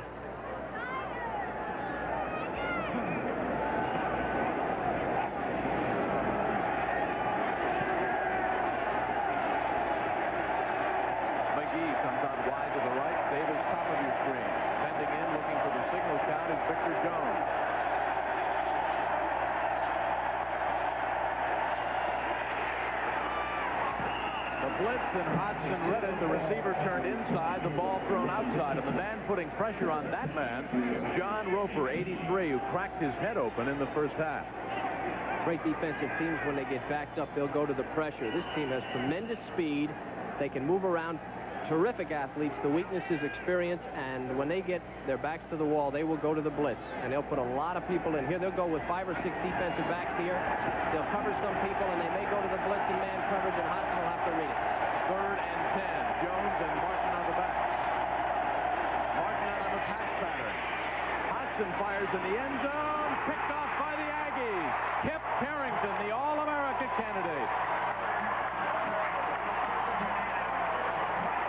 Alex Morris, number 30, putting pressure on Hodson. Watch Hodson. He's got pressure from Alex Morris for Texas A&M. The ball never should have been thrown. Alex Morris, in regular defense, lines up as a corner. He was a strong backer there. Hodson under pressure. You're right. He throws away a field goal here, and look who's there. Kip Carrington, the honor student. Great position defensively. You see Morris now, he's a cornerback lined up as a strong linebacker inside. Receiver never had a chance. That was Martin Carrington making the play. Defense excellent for A&M. And the senior signal caller comes back in for Texas A&M. Craig Stubb to Melvin Collins. First down, Texas A&M. Kevin Guidry, the senior out of Lake Charles, Louisiana, on the stop. And suddenly, after that interception by Carrington, the Aggies have come alive. Strength of this team, A&M's team, is the offensive line. That is the unit that returned. They had only 1 new player coming into this game. They've lost McGuire, so they have 2, but they need to control the ball for Texas A&M to win this game. Slot to the right, Harris and Waddle. Jumping offside is Keith Woodside, the senior from Baldala, Louisiana. The veteran, and that was going to be a pass. He was running a pass pattern at the H-back position. Dead ball, false start, offense. That's demoralizing. When a veteran does that, it's expected from your new kids, but Woodside, who's so anxious to do well, he's been kind of playing in Roger Vick's shadow, and he just wants to get out there and make a play, and he hops offside. Oliver, 87, checks in at wide receiver. He's at the bottom of your screen. At the top, Harris and Waddle. Stump had 2 picked off in the first half. Almost another there. Back in the coverage, Eric Hill.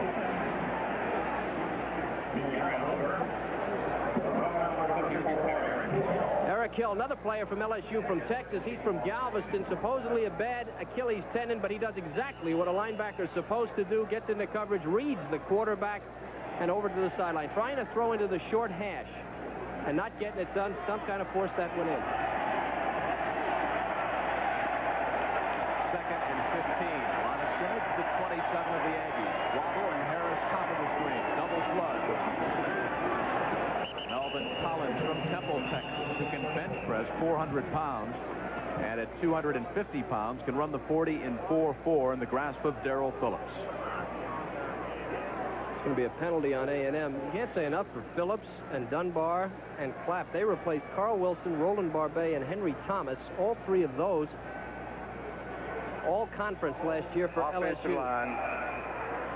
It's going to be Matt Wilson, the center, Great center on Phillips. And Phillips stands him up. And Wilson holds him and pushes him and gets called for it. 25.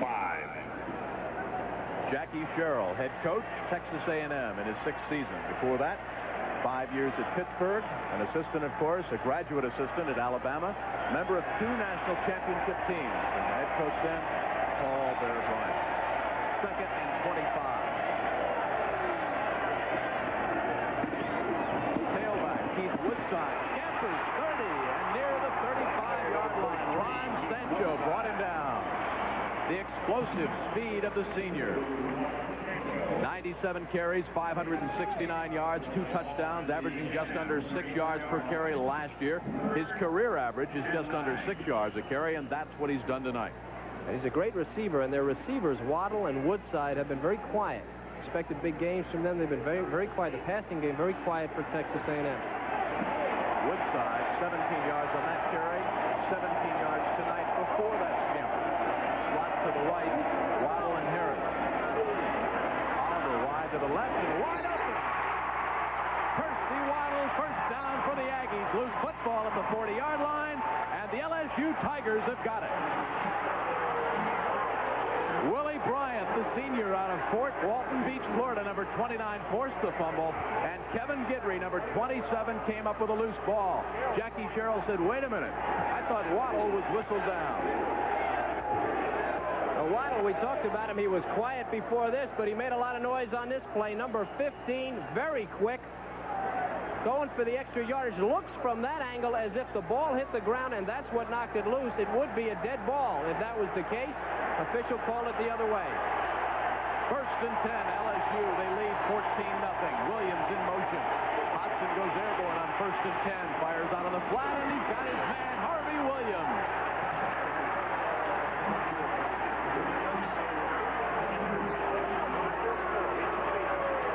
Chet Brooks banging Williams out of bounds. Let's see if it was a fumble. Let's go back and take another look at this. Waddle, number 15. Is the ball down?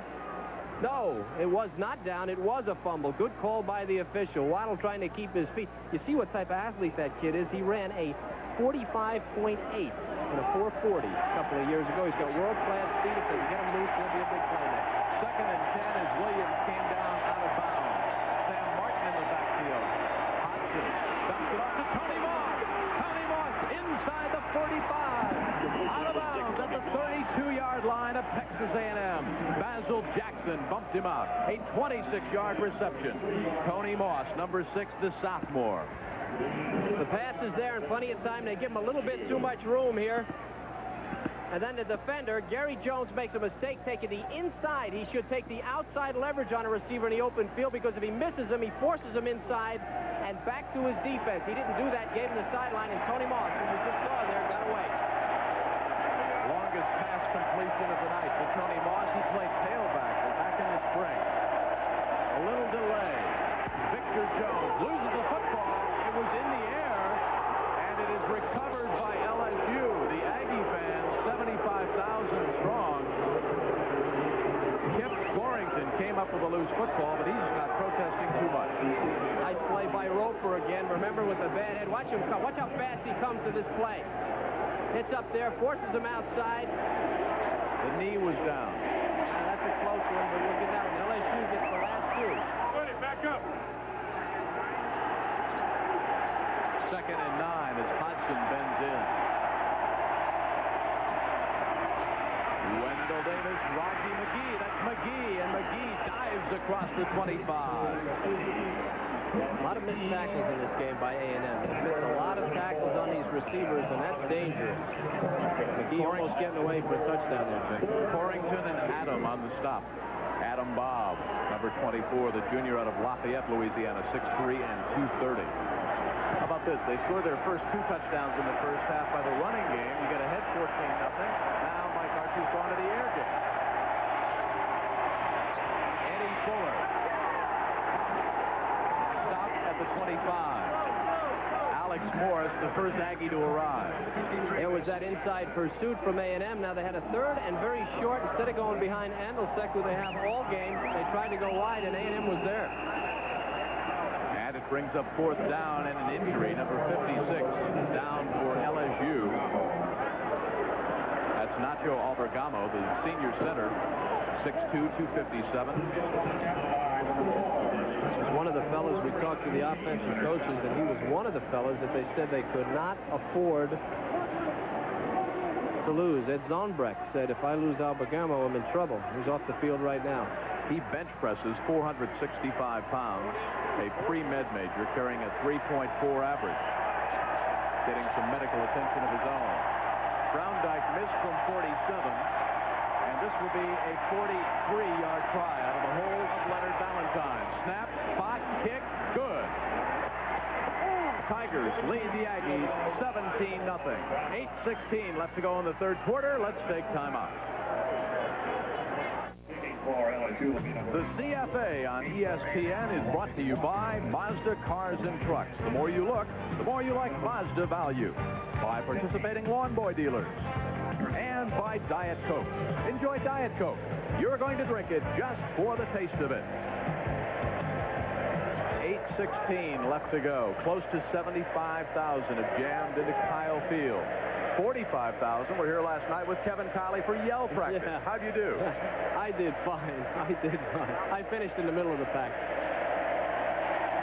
Ronnie Lewis. Line drives it. Fielded by Mickey Washington. Washington dances across the 20, up across the 25, and down at the 28-yard line. A 16-yard return to the grass with Hebert, 45 for LSU. 5 plays, 34 yards. Browndyke with a 42-yard field goal, 17-0. Now, does that start to take Jackie Sherrill out of his game plan? I think absolutely. He's not gotten any productivity out of the quarterback position. He's either going to have to go wide and try to run the option with Craig Stump, or he's going to have to bring the young kid Pavlis in the game and try to go downfield. Stump has not proven that he can go downfield at all. Stump was 1 for 4 at the half with 2 interceptions. 1 for 3 in the second stanza. Harris comes in motion near side. Stump puts it up on 1st and 10. He's got Waddle. And Waddle's got an Aggie. First down at the 40. Kevin Guidry's got Waddle. Great call. Now, Craig Stump's only 6 foot tall, and he's able to get the ball now over the rush.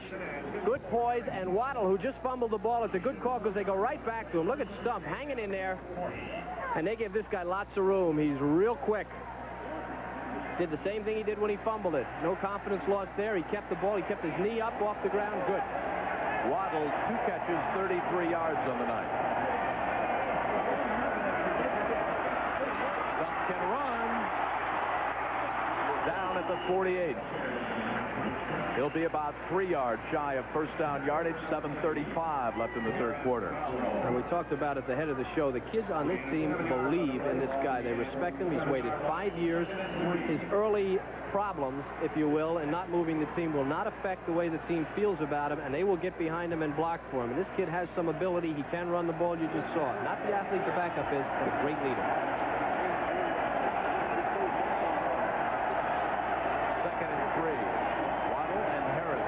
To the right. On the dive, Keith Woodside belted backward at the line of scrimmage, but very close.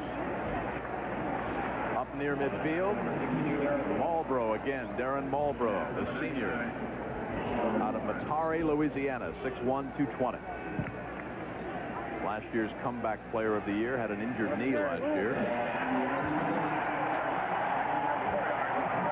First down for the Aggies to keep the drive alive. A big first down for Texas A&M. A first down, and what they did, and they passed.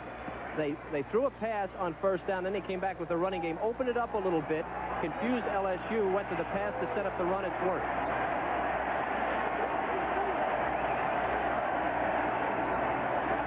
Motion by Rod Harris, backpedaling Stump. Out of the backfield, Woodside chopped down at the 40-yard line. Marlboro again on the tackle, the senior linebacker out of Metairie, Louisiana. Let's take another look. Woodside is a great player. 5'11", 190 out of the H-back or slot position. They just hook him up, hit him with the ball, and now he's a runner. Last year, 52 catches for over 600 yards. A great receiver. Not much in the first half, but A&M now starting to establish their offensive pattern.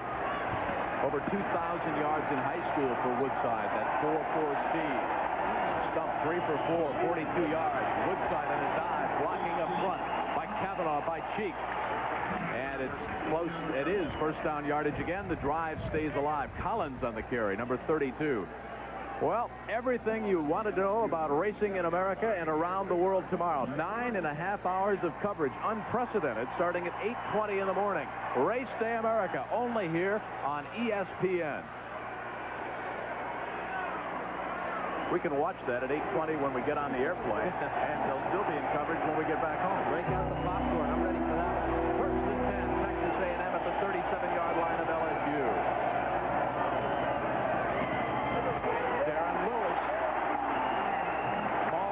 Again, 3 straight stops for big number 90, the senior out of Matari. And A&M is banging now. This is their offense. We talked about it at the half. Reestablish that offensive line and the running game. Wear them down. LSU against Nebraska last year in the Sugar Bowl. After the game, Mike Archer said, we have to get stronger. They were worn down in that game.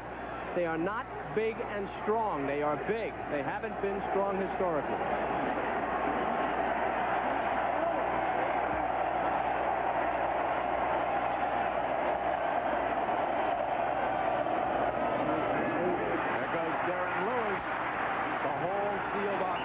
Getting there first, Oliver Lawrence out of Monroe, Louisiana, the junior, 6'1", 238.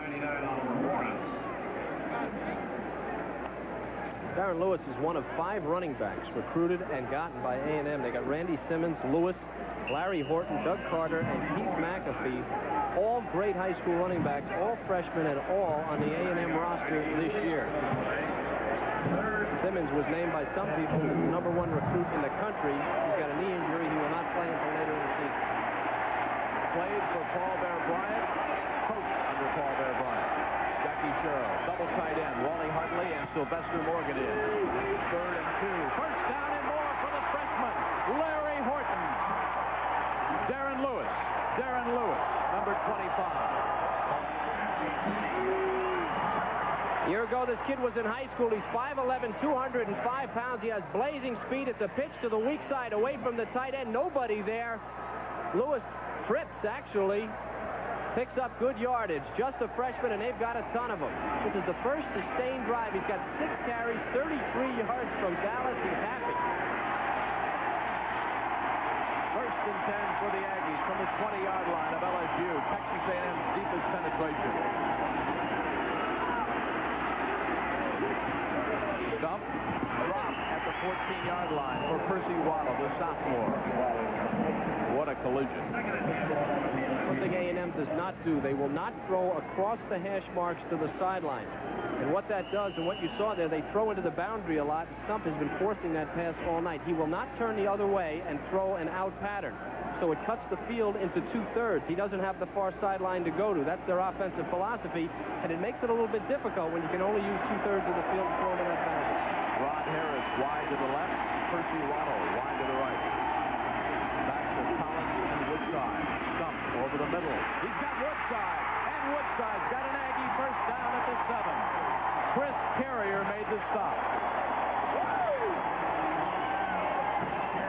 Stump, a leader. Had a bad first half. He's coming back. How do you make up for the tight end? Well, you've got Woodside in that H-back position. A little drop pattern right in the middle to Woodside, who's playing like a tight end. Picking it up. Another first down for A&M.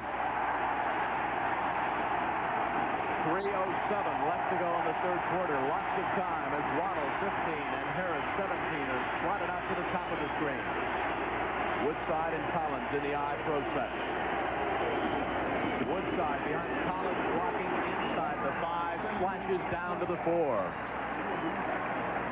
Otherwise, tonight, game's still going on. UCLA, who we'll see next week, taking on 2nd-ranked Nebraska over San Diego State. Florida State rebounding against Texas Tech. That's a final. In the 4th quarter, Tennessee, no problem at all. Also in the 4th, Syracuse now really handing it to Maryland. And a final, East Carolina upset North Carolina State by 18.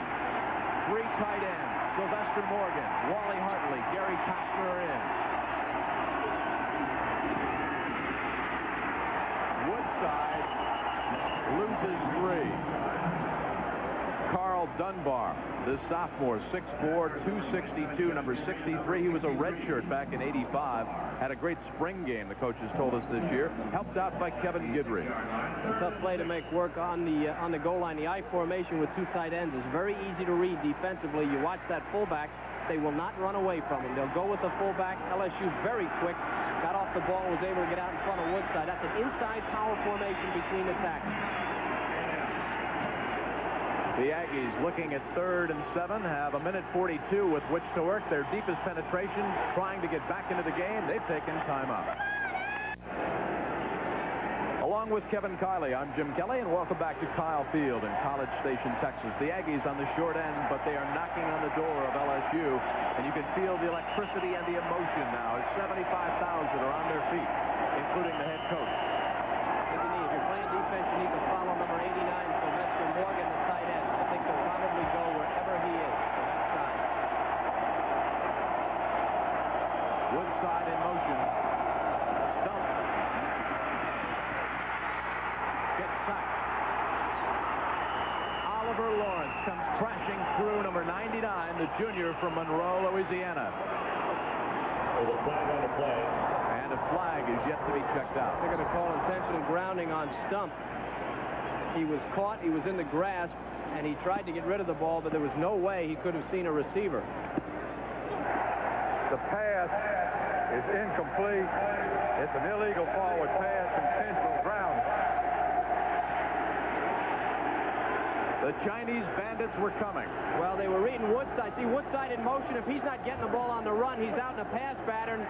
Here comes Hill, number 54. He goes down, but everybody has got a hold of Stump. Now watch what Stump does. No way he can see a receiver. He's in the grasp of Oliver Lawrence. He tries to throw it away. He loses the down and the yardage.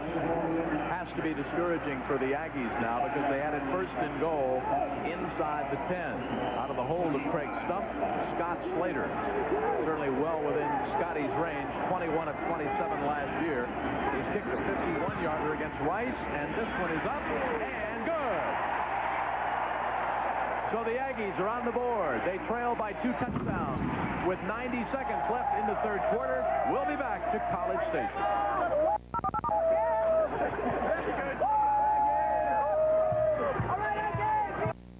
The last time that A&M was shut out at home, 10-0, back in 1965 by LSU in their home opener. Well, they've dodged that bullet, Kevin, and they've closed to within 2 touchdowns.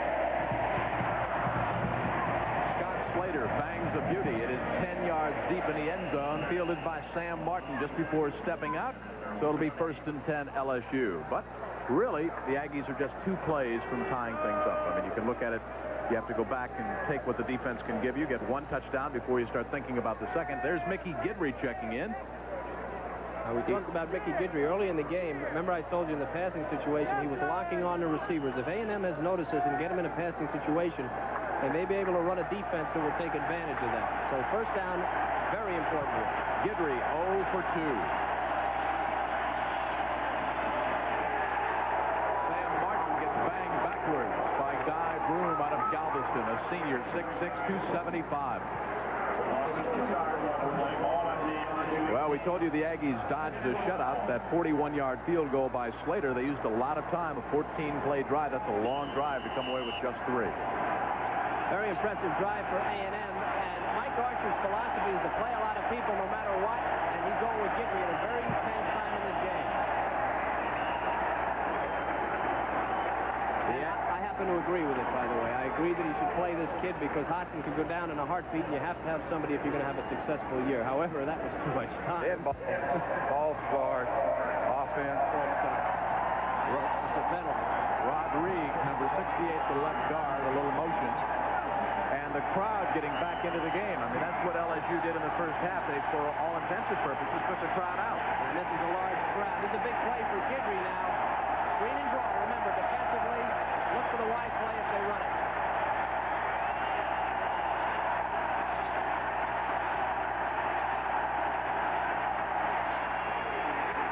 Inside handoff does nothing.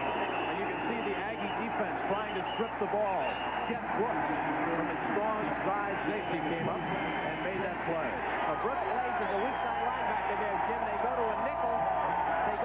Alex Morris playing strong side linebacker. They have defensive backs. Morris is normally a corner. Look at him playing strong side back there. He beats the block, gets in there, and then Chet Brooks, as you said, Jim, comes in from the other side and gets underneath it. Now, those two guys last year were cornerbacks. This year, they're playing at linebacker positions in the nickel, and it worked. Great speed, beating those big linemen and getting in there and making the play. 3rd and 17, and time has expired in quarter number 3. So the Aggies, after that 41-yard field goal by Scott Slater, are right back in the thick of things. They're down by 2 touchdowns, but the momentum is swinging over to the home team. 75,000 have jammed into College Station at Kyle Field to watch the home opener. Both are 10th ranked, LSU and Texas A&M. So the 4th quarter coming up live on ESPN, along with more scores and highlights. Welcome back to Kyle Field in College Station, Texas. Along with Kevin Kiley, I'm Jim Kelly. It's 3rd and 18 as the Aggie defense and 75,000 strong are on their feet.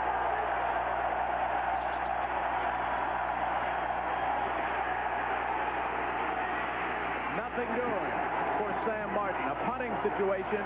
First snap of quarter number 4. Gary Jones, the sophomore from Tyler, Texas, stayed at home.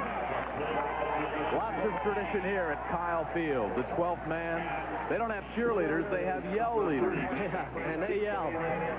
R.C. Slocum, defensive coordinator, said we'll be inexperienced, but we'll be a quick, aggressive defense. And in the last few minutes of this game, if you've been watching, you've seen just that from A&M. Matt DeFrank making sure he's got 10 blockers in front, anticipating the Aggie rush. Rod Harris back at his own 40.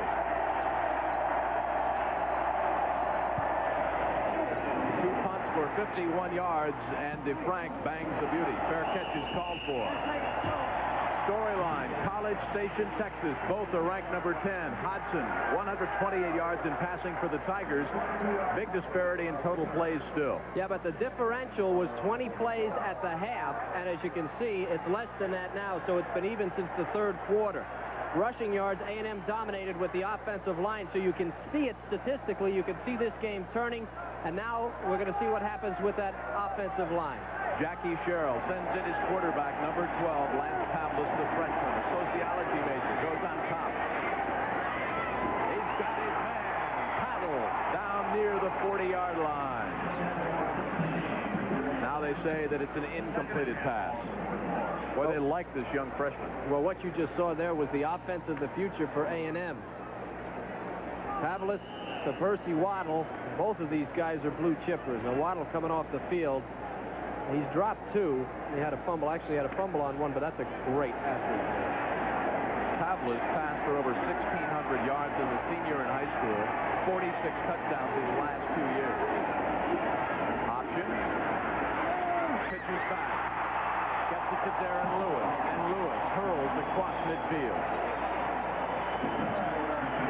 Darren Lewis gets the yardage, but what poise by Pavlis. He ran the option to perfection, actually faked upfield, was able to make that perfect pitch on the run as he was being hit.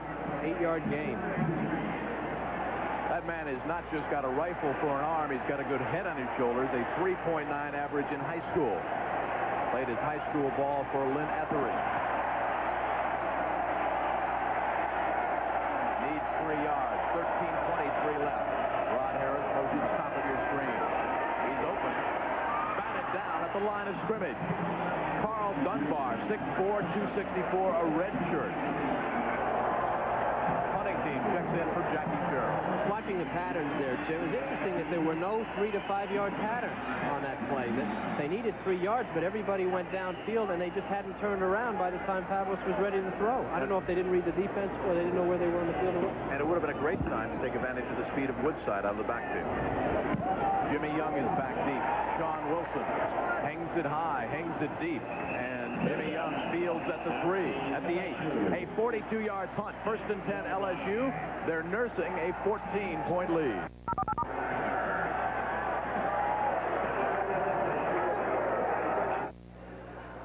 Tonight's live CFA football is being brought to you by the heartbeat of America, today's Chevrolet.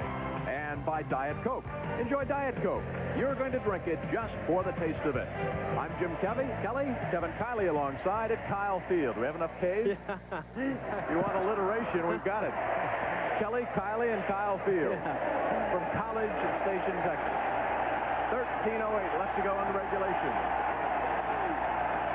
A fumbled snap. Hodgson picks it up and is down at the 9. Guy Broom, the senior, stayed at home out of Galveston, Texas, number 93.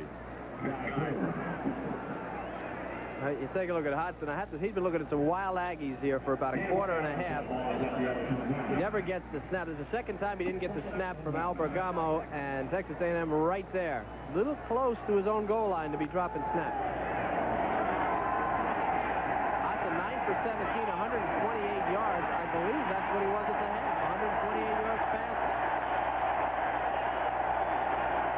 Big defensive series for Texas A&M. Tripped up at the line of scrimmage.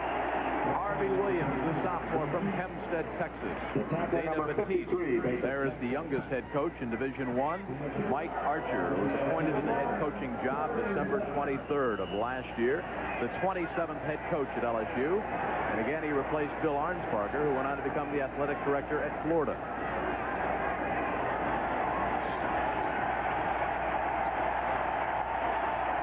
Raji McGee, wide to the left. Wendell Davis, top of your screen on 3rd and 7. Would you put it up? Have to put it up. Hodgson. Got his man. First down LSU, Wendell Davis. Single coverage. Over on that left side, he had Tony Jones spun around. This is no match. This guy's a world-class receiver. 9 catches last year against this team. 80 catches on the year. Look at the room he gives him. Hodgson never even waited for him to break. He just laid the ball out there. There was so much room that he was able to pick up the first down. And that's a factor of A&M doing a lot of things on the line and having to play man coverage. If you give Wendell Davis that much room, he'll conduct a clinic on you the rest of the night. Hodgson, airborne. Misfires in the flat, looking for Tony Moss over in the right flat and threw it out of bounds. Elsewhere in college football tonight, let's see what's going on. San Diego State getting hammered by UCLA. You'll see the 4th-ranked Bruins next week. Kevin and I will be there for Nebraska, ranked number 2. 17th-ranked Tennessee on top over Colorado State by a bunch. Likewise, Duke, that's the final score. Mississippi State hammering Southwest Louisiana. That's over. South Carolina beating Appalachia State, and that's in the record books as well. Scores and highlights with Tim Brando throughout the day on game day. 2nd and 10. A little trap that does nothing. Harvey Williams. Sammy O'Brien, the nose tackle, the senior from Houston, 6'3", 260, all Southwest Conference last year, the nose guard. He commands attention. We talked about this defense and how they were overrunning plays early in the game. They've settled down. They're playing a lot better. O'Brien, the nose guard, doing a good job in the middle. See him number 90 there and everybody coming. This defense is an excellent defense, and they have now settled down and are playing very well half for 3 quarters. O'Brien, by the way, is dyslexic, and yet he's getting through school doing a good job. When he was a sophomore, his team hadn't won in 5 years. Hodgson over the middle. The 33-yard line out of the backfield, Harvey Williams. They needed 8 in the grasp of Alex Morris. What a hit there by Chet Brooks. He tried to strip the ball off of Williams.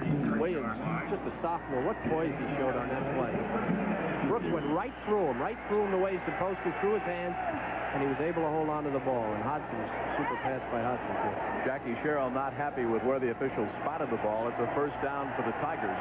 Remember, this drive started back at LSU's 8-yard line. Aggies want timeout. Jackie Sherrill wants to talk to the officials. The referee is Jimmy Harper. Jackie said, "Excuse me, might I have a word with you?" 10.5 left to go in the ball game. The Tigers lead by 2 touchdowns. Jackie Sherrill, A&M coach, had a problem where the ball was spotted. He came out onto the field, and they threw a flag on him for coming out onto the field and a 15-yard penalty. And there it is, right at his feet. Jackie couldn't miss it. So now it's spotted 15 yards down the field, and Jackie's still upset about it. Jimmy Harper is the referee in the white hat. Jackie Sherrill is the man with the sunburned face.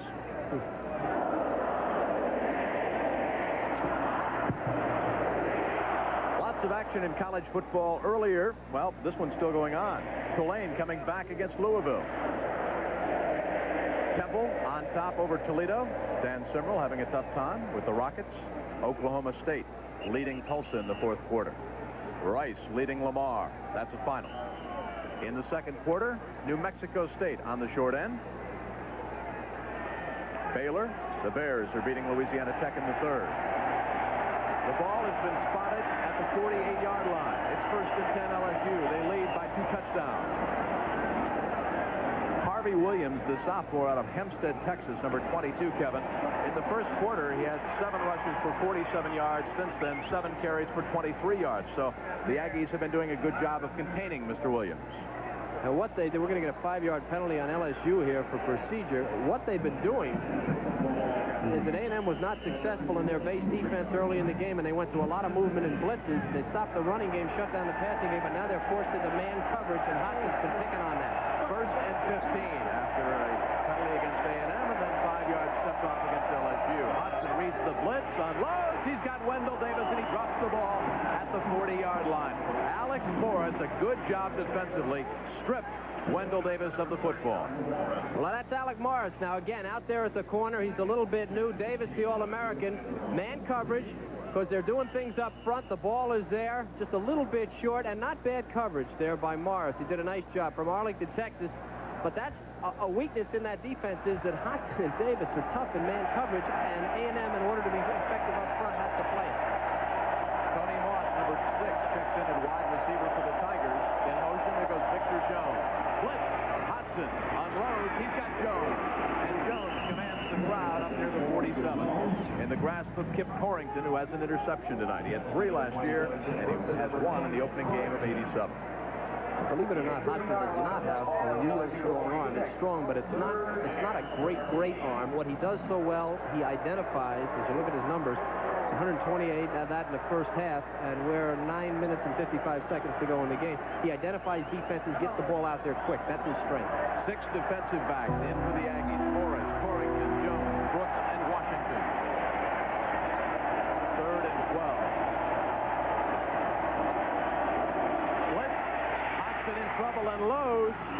Incomplete at the 40-yard line. Looking in the general direction of Wendell Davis, who turned it inside, the ball thrown outside. Gary Jones, sophomore from Tyler, Texas, on the coverage. We've been able to watch this Texas A&M defense mature. They're going to get a round of applause from the crowd. You've watched them get older as this game has progressed. They have progressed so far since early in the first quarter that they are now controlling the game. Let's see if the Aggies, as you check in with scores around Major League Baseball today and all those pennant races. 3 punts, by the way, 48 yards. Let's see if the Aggies will try and block this punt.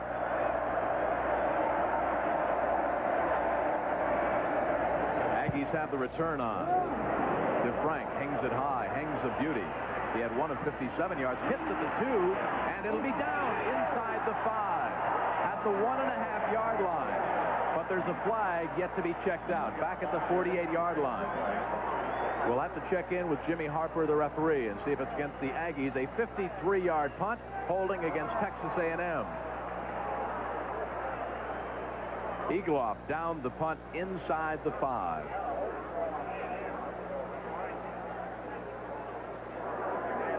.9:23 left to go before, and we've got a 14-point lead. LSU on top, 17-3. There's Jimmy Harper. Bit of a conclave going on. Well, Tigers better not make a mistake on what they want here, because if they decline the penalty, A&M will be backed up to their own goal line. Yeah, what's the decision? Holding, defense, decline. So it'll be 1st and 10 for the Aggies. There is Jackie Sherrill. We talked about Kip Corrington, who has 1 interception tonight. Not only is he a great football player, he's also a student of the game. And he ranks number 1 in his class of over 3,900. The only B he ever got was American Literature, 1879 to the present. And I don't know about you, but I'm staying away from that course. He also excels in the snake dance. Yeah. You know, the first time he did it, some of his secondary teammates said he looked like a lizard, a sick lizard. Now they say he's the best at the snake dance. So he's smart, and he's good, and he's our student of the game. The Aggies having problems. Pavlis stays in at quarterback. Melvin Collins, 32, from Temple, Texas, is the fullback. And Brian Ross checks in at wide receiver, number 86, along with Wally Hartley, 92, Rod Harris, 17, and Percy Waddle, 15. The difference here, I think there's a couple of differences in the offense. Now, with Stump, you have the experience. You could run the option. You could try to get him outside. With Pavlis, you have that long pass capability, and they're leaving Pavlis in the game. So don't be surprised you see maybe A&M going up on top, use the strength of his arm. Bill Arnsparger's defense, when he was at the helm of the Fighting Tigers since 1984, when LSU has held opponents to 17 points or less, very impressive. There's the man that succeeded him as the head coach, the 27th head football coach at that great school in Baton Rouge, the capital of Louisiana. Melvin Collins on a dive. The purple and gold of LSU. With a 14-point lead. Darrell Phillips, the nose guard out of Franklin, Louisiana, the junior, 6'2", 245 on the stop. You almost, Kevin, have to throw the ball now. You're behind by 2 touchdowns, 9 minutes. You can't afford a long, sustained drive. You've got to start working, chipping away, even passing out in the flat. Maybe a screen pass. Yeah, his field position really working against him here. It was a bad break with that punt for A&M when it stopped their pitch. Collins and Woodside are the running backs. Collins gets the call. Brings it across the 10. He'll be about a yard shy of first down yardage. 3rd and 1. Great job by Matt Wilson, and a tremendous cut by Collins out of the fullback position. Stopped on a dime, went back against the grain and made yardage.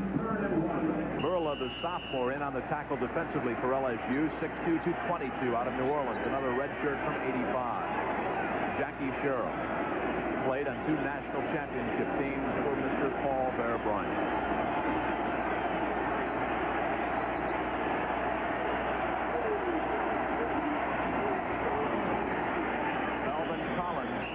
Presses over 400 pounds, blocking up front by Wilson, McGuire, and Fontenot. Had to get just shy of the 12. First down for the Aggies. Clint James on the stop. What a job Louis Cheek, number 79, has done all night. He's 280 pounds. Watch him there, the left tackle, just blowing people out. And Collins going right behind him. And although he gets hit, Cheek cleared it out so you couldn't get a real good shot at him, and his forward lean was able to give him the first down. His father was active on the rodeo circuit. Now Pavlis goes airborne. Incomplete at the 19, looking for Tony Taylor, the sophomore out of Kilgore, Texas. 4.5 speed.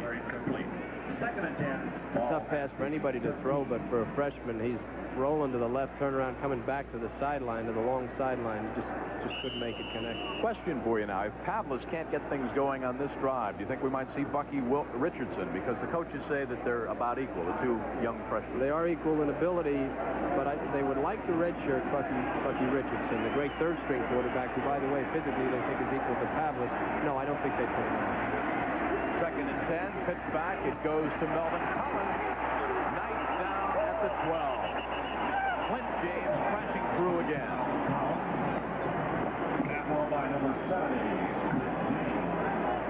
Good play there by the defense. Now, A&M has had great success off tackle, but not a whole lot of success going wide on that play. They didn't. LSU, I've said they're not strong, but they are quick. They get outside. Let me tell you something about Clint James, number 70, as you look at the shot there. He was the same height, 6'6", in high school, but he weighed 40 pounds less. They call it Cajun food. He's their pass rusher, James. They switch back and forth. He was recruited at outside linebacker. The Aggies are 5 for 11 on 3rd down conversion. Pavlis to put it up. He needs 11.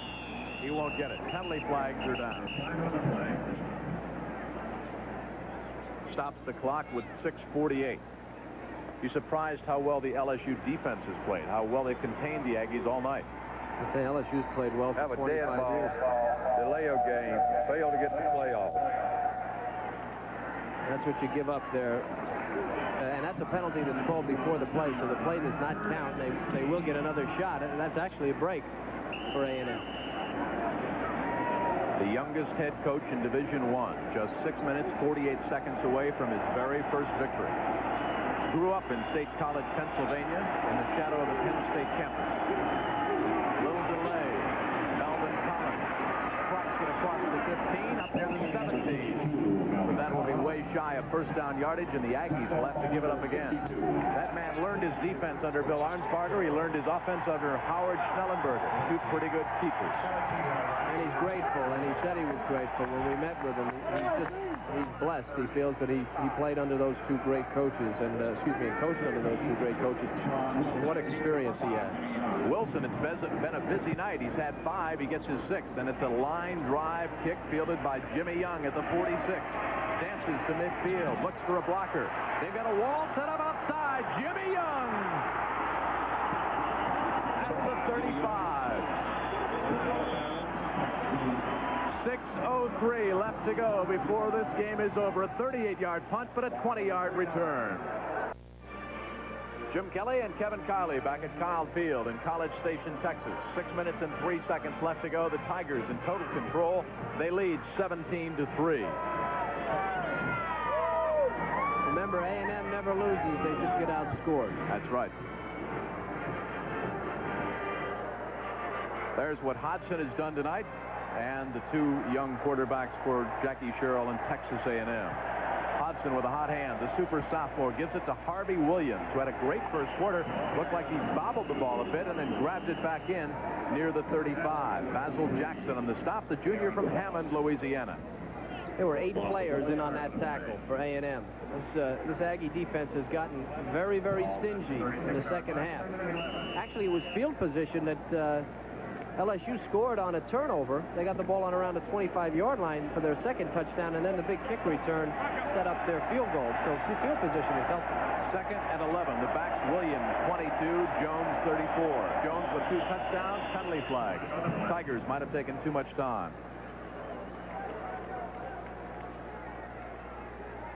This afternoon, 5th-ranked Auburn. So it'll be a bad night in the Lone Star State if the Aggies go down. Florida State on top over Texas Tech. Washington whips up on Stanford by 10. Tennessee trouncing Colorado State. Oh, my. Syracuse slugging Maryland. That's the final now. 2nd and 16 as LSU goes back in Louisville. Upends Tulane by 2. Defense non-existent in that one. Hodgson with an audible now.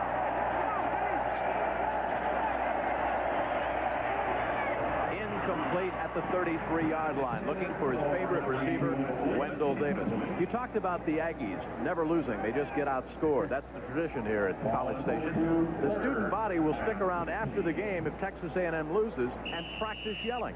They have yell practice, Jim, because they feel that it was not the team's fault. It was their fault. They didn't yell loud or hard enough, and I actually believe that they believe it. And at one time, Jackie Sherrill, when he felt the team did not play well, made the team stay out and go to yell practice with them. There are no ex-students here. They're all former students, and every game at LSU or at Texas A&M is a homecoming. There's one of the yell leaders. They don't have cheerleaders. That's a yell leader.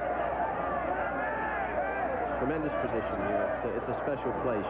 Once you enter town, you can just feel it. They take great pride in their university and great pride in their football team. And this is a good one, and will be a good one throughout the year. 3rd and 16.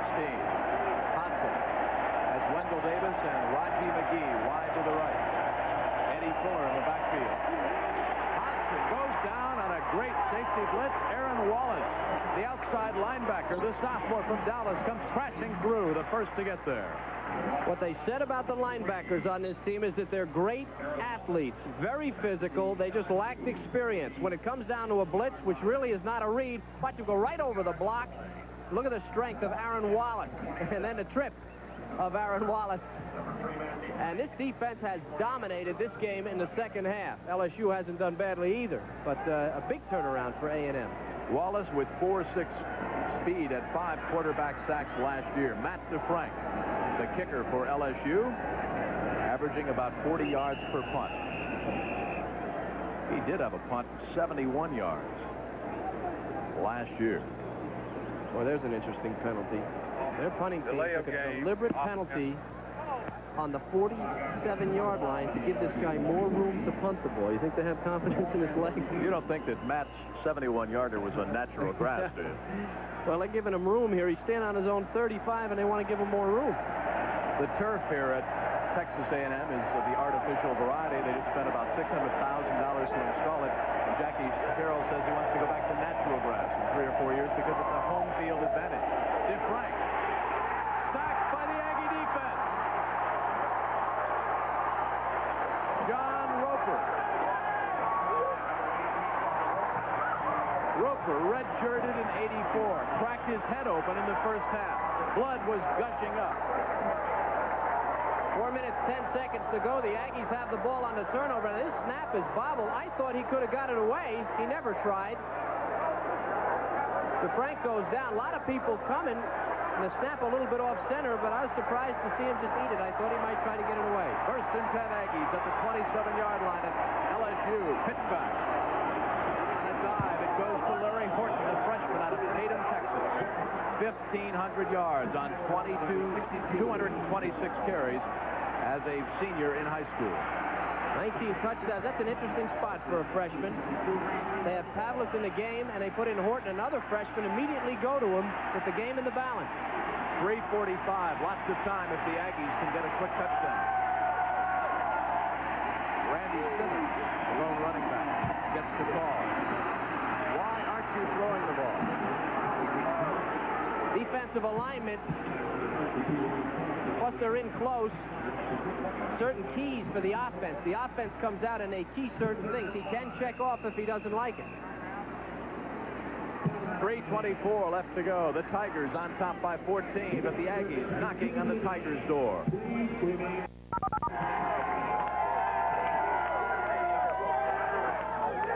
Strong running game led by their I-back Keith Jones. UCLA with their back Gaston Green. Don't forget 5 o'clock. What a showdown we've got for you on ESPN. What a game left to go here. 3rd and 6. Thomas at quarterback, backpedaling. Fires over the middle, got his man at the 20-yard line.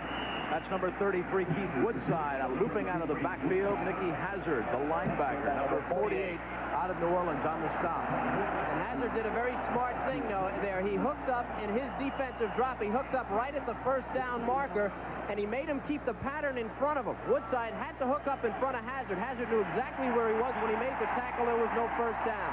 Matt Wilson, the senior center out of Houston, an agronomy major, brings the Aggies out. They need a foot. They've got it and more. First and goal, Texas A&M inside the 5. Keith Woodside. Covered by Greg Jackson, the junior out of Miami, a quarterback in high school before he went to LSU. And Lance Pavlis, out of high school, his first game. Crossing pattern.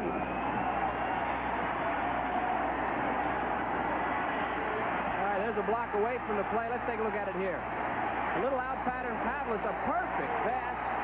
Woodside making the catch. Down to the 6-yard line. Slashing goes Larry Norton in the grasp of Darrell Phillips. Blocking on that front line by number 50, Matt Wilson. By 67, Jerry Fontenot. And by 78, Tony Bartley, the senior out of Decatur, Georgia. I find this very interesting that Jackie would go to Horton.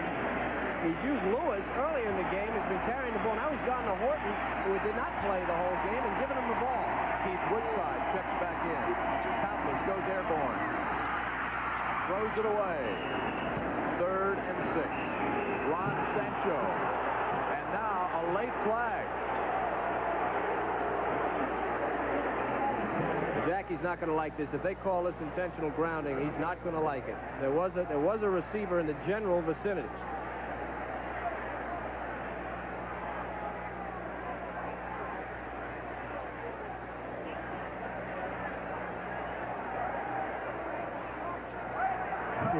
Yeah. No flag. Yeah. Eligible receiver was in the area. No flag. Yeah. Put it back. If you ever get a good look at Jackie Sherrill's eyes, the man doesn't have to say much. The young freshman quarterback, a sociology major, 6'2", 195. Jackie Sherrill going the rest of the way. The game in the balance. Harris to the right. Pavlis dropped at the 3. No flag. Very close to interference. And we're a long way away. Sylvester Morgan, 89, the senior tight end out of Houston. Chris Carrier, the senior out of Eunice, Louisiana, back there on the coverage. Carrier, the best of the defensive secondary. Morgan, not a great receiver, kind of slow. They were looking to fool him, and they didn't. Carrier all over Morgan. The first throw to him today. Interesting, you asked why they were running earlier, and I'm wondering why they threw 3 passes here on the 1.5-yard line. Well, they're at the 6. Excuse me, 6 of them. I read 9. 4th and 6. Rod Harris slided out to the left along with Waddle. Penalty flag comes down. And let's see if it's too much time.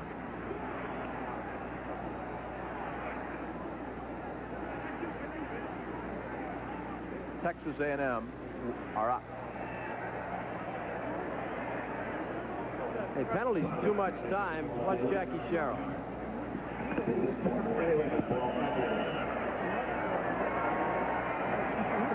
Watch the clock. A lesson that Pavlos will forget, I'm sure, for the rest of the season. Line of scrimmage, the 11, so it's 4th and goal from that spot. Oliver, 87, wide to the top of the screen. The freshman needs it all, won't get it this way. It's underthrown at the 8-yard line. Bumped out of bounds at the 4. Keith Woodside.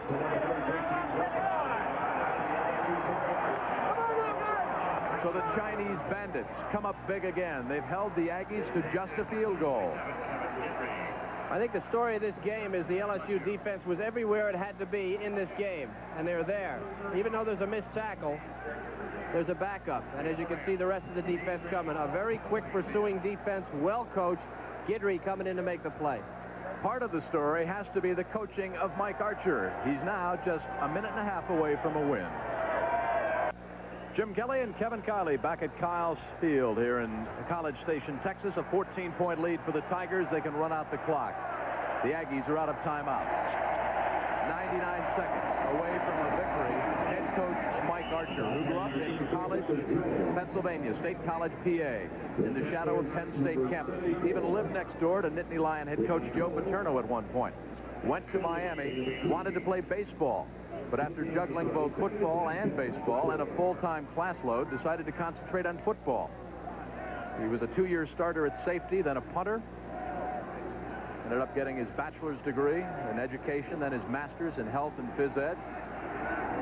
Takes over the program at LSU, succeeding Bill Arnsparger, who of course went on to the Florida athletic directorship.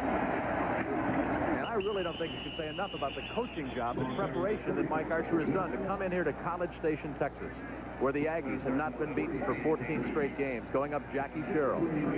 And what a job Mike Archer has done. He's beating a good one there, too.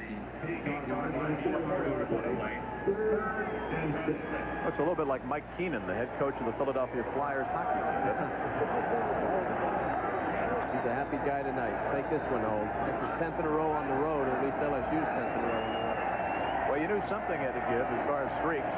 Aggies had won 14 in a row at home, and LSU had won 9 in a row on the road. Stumbling forward goes Victor Jones, but no matter, because all he'll remember are 2 touchdown runs from this game.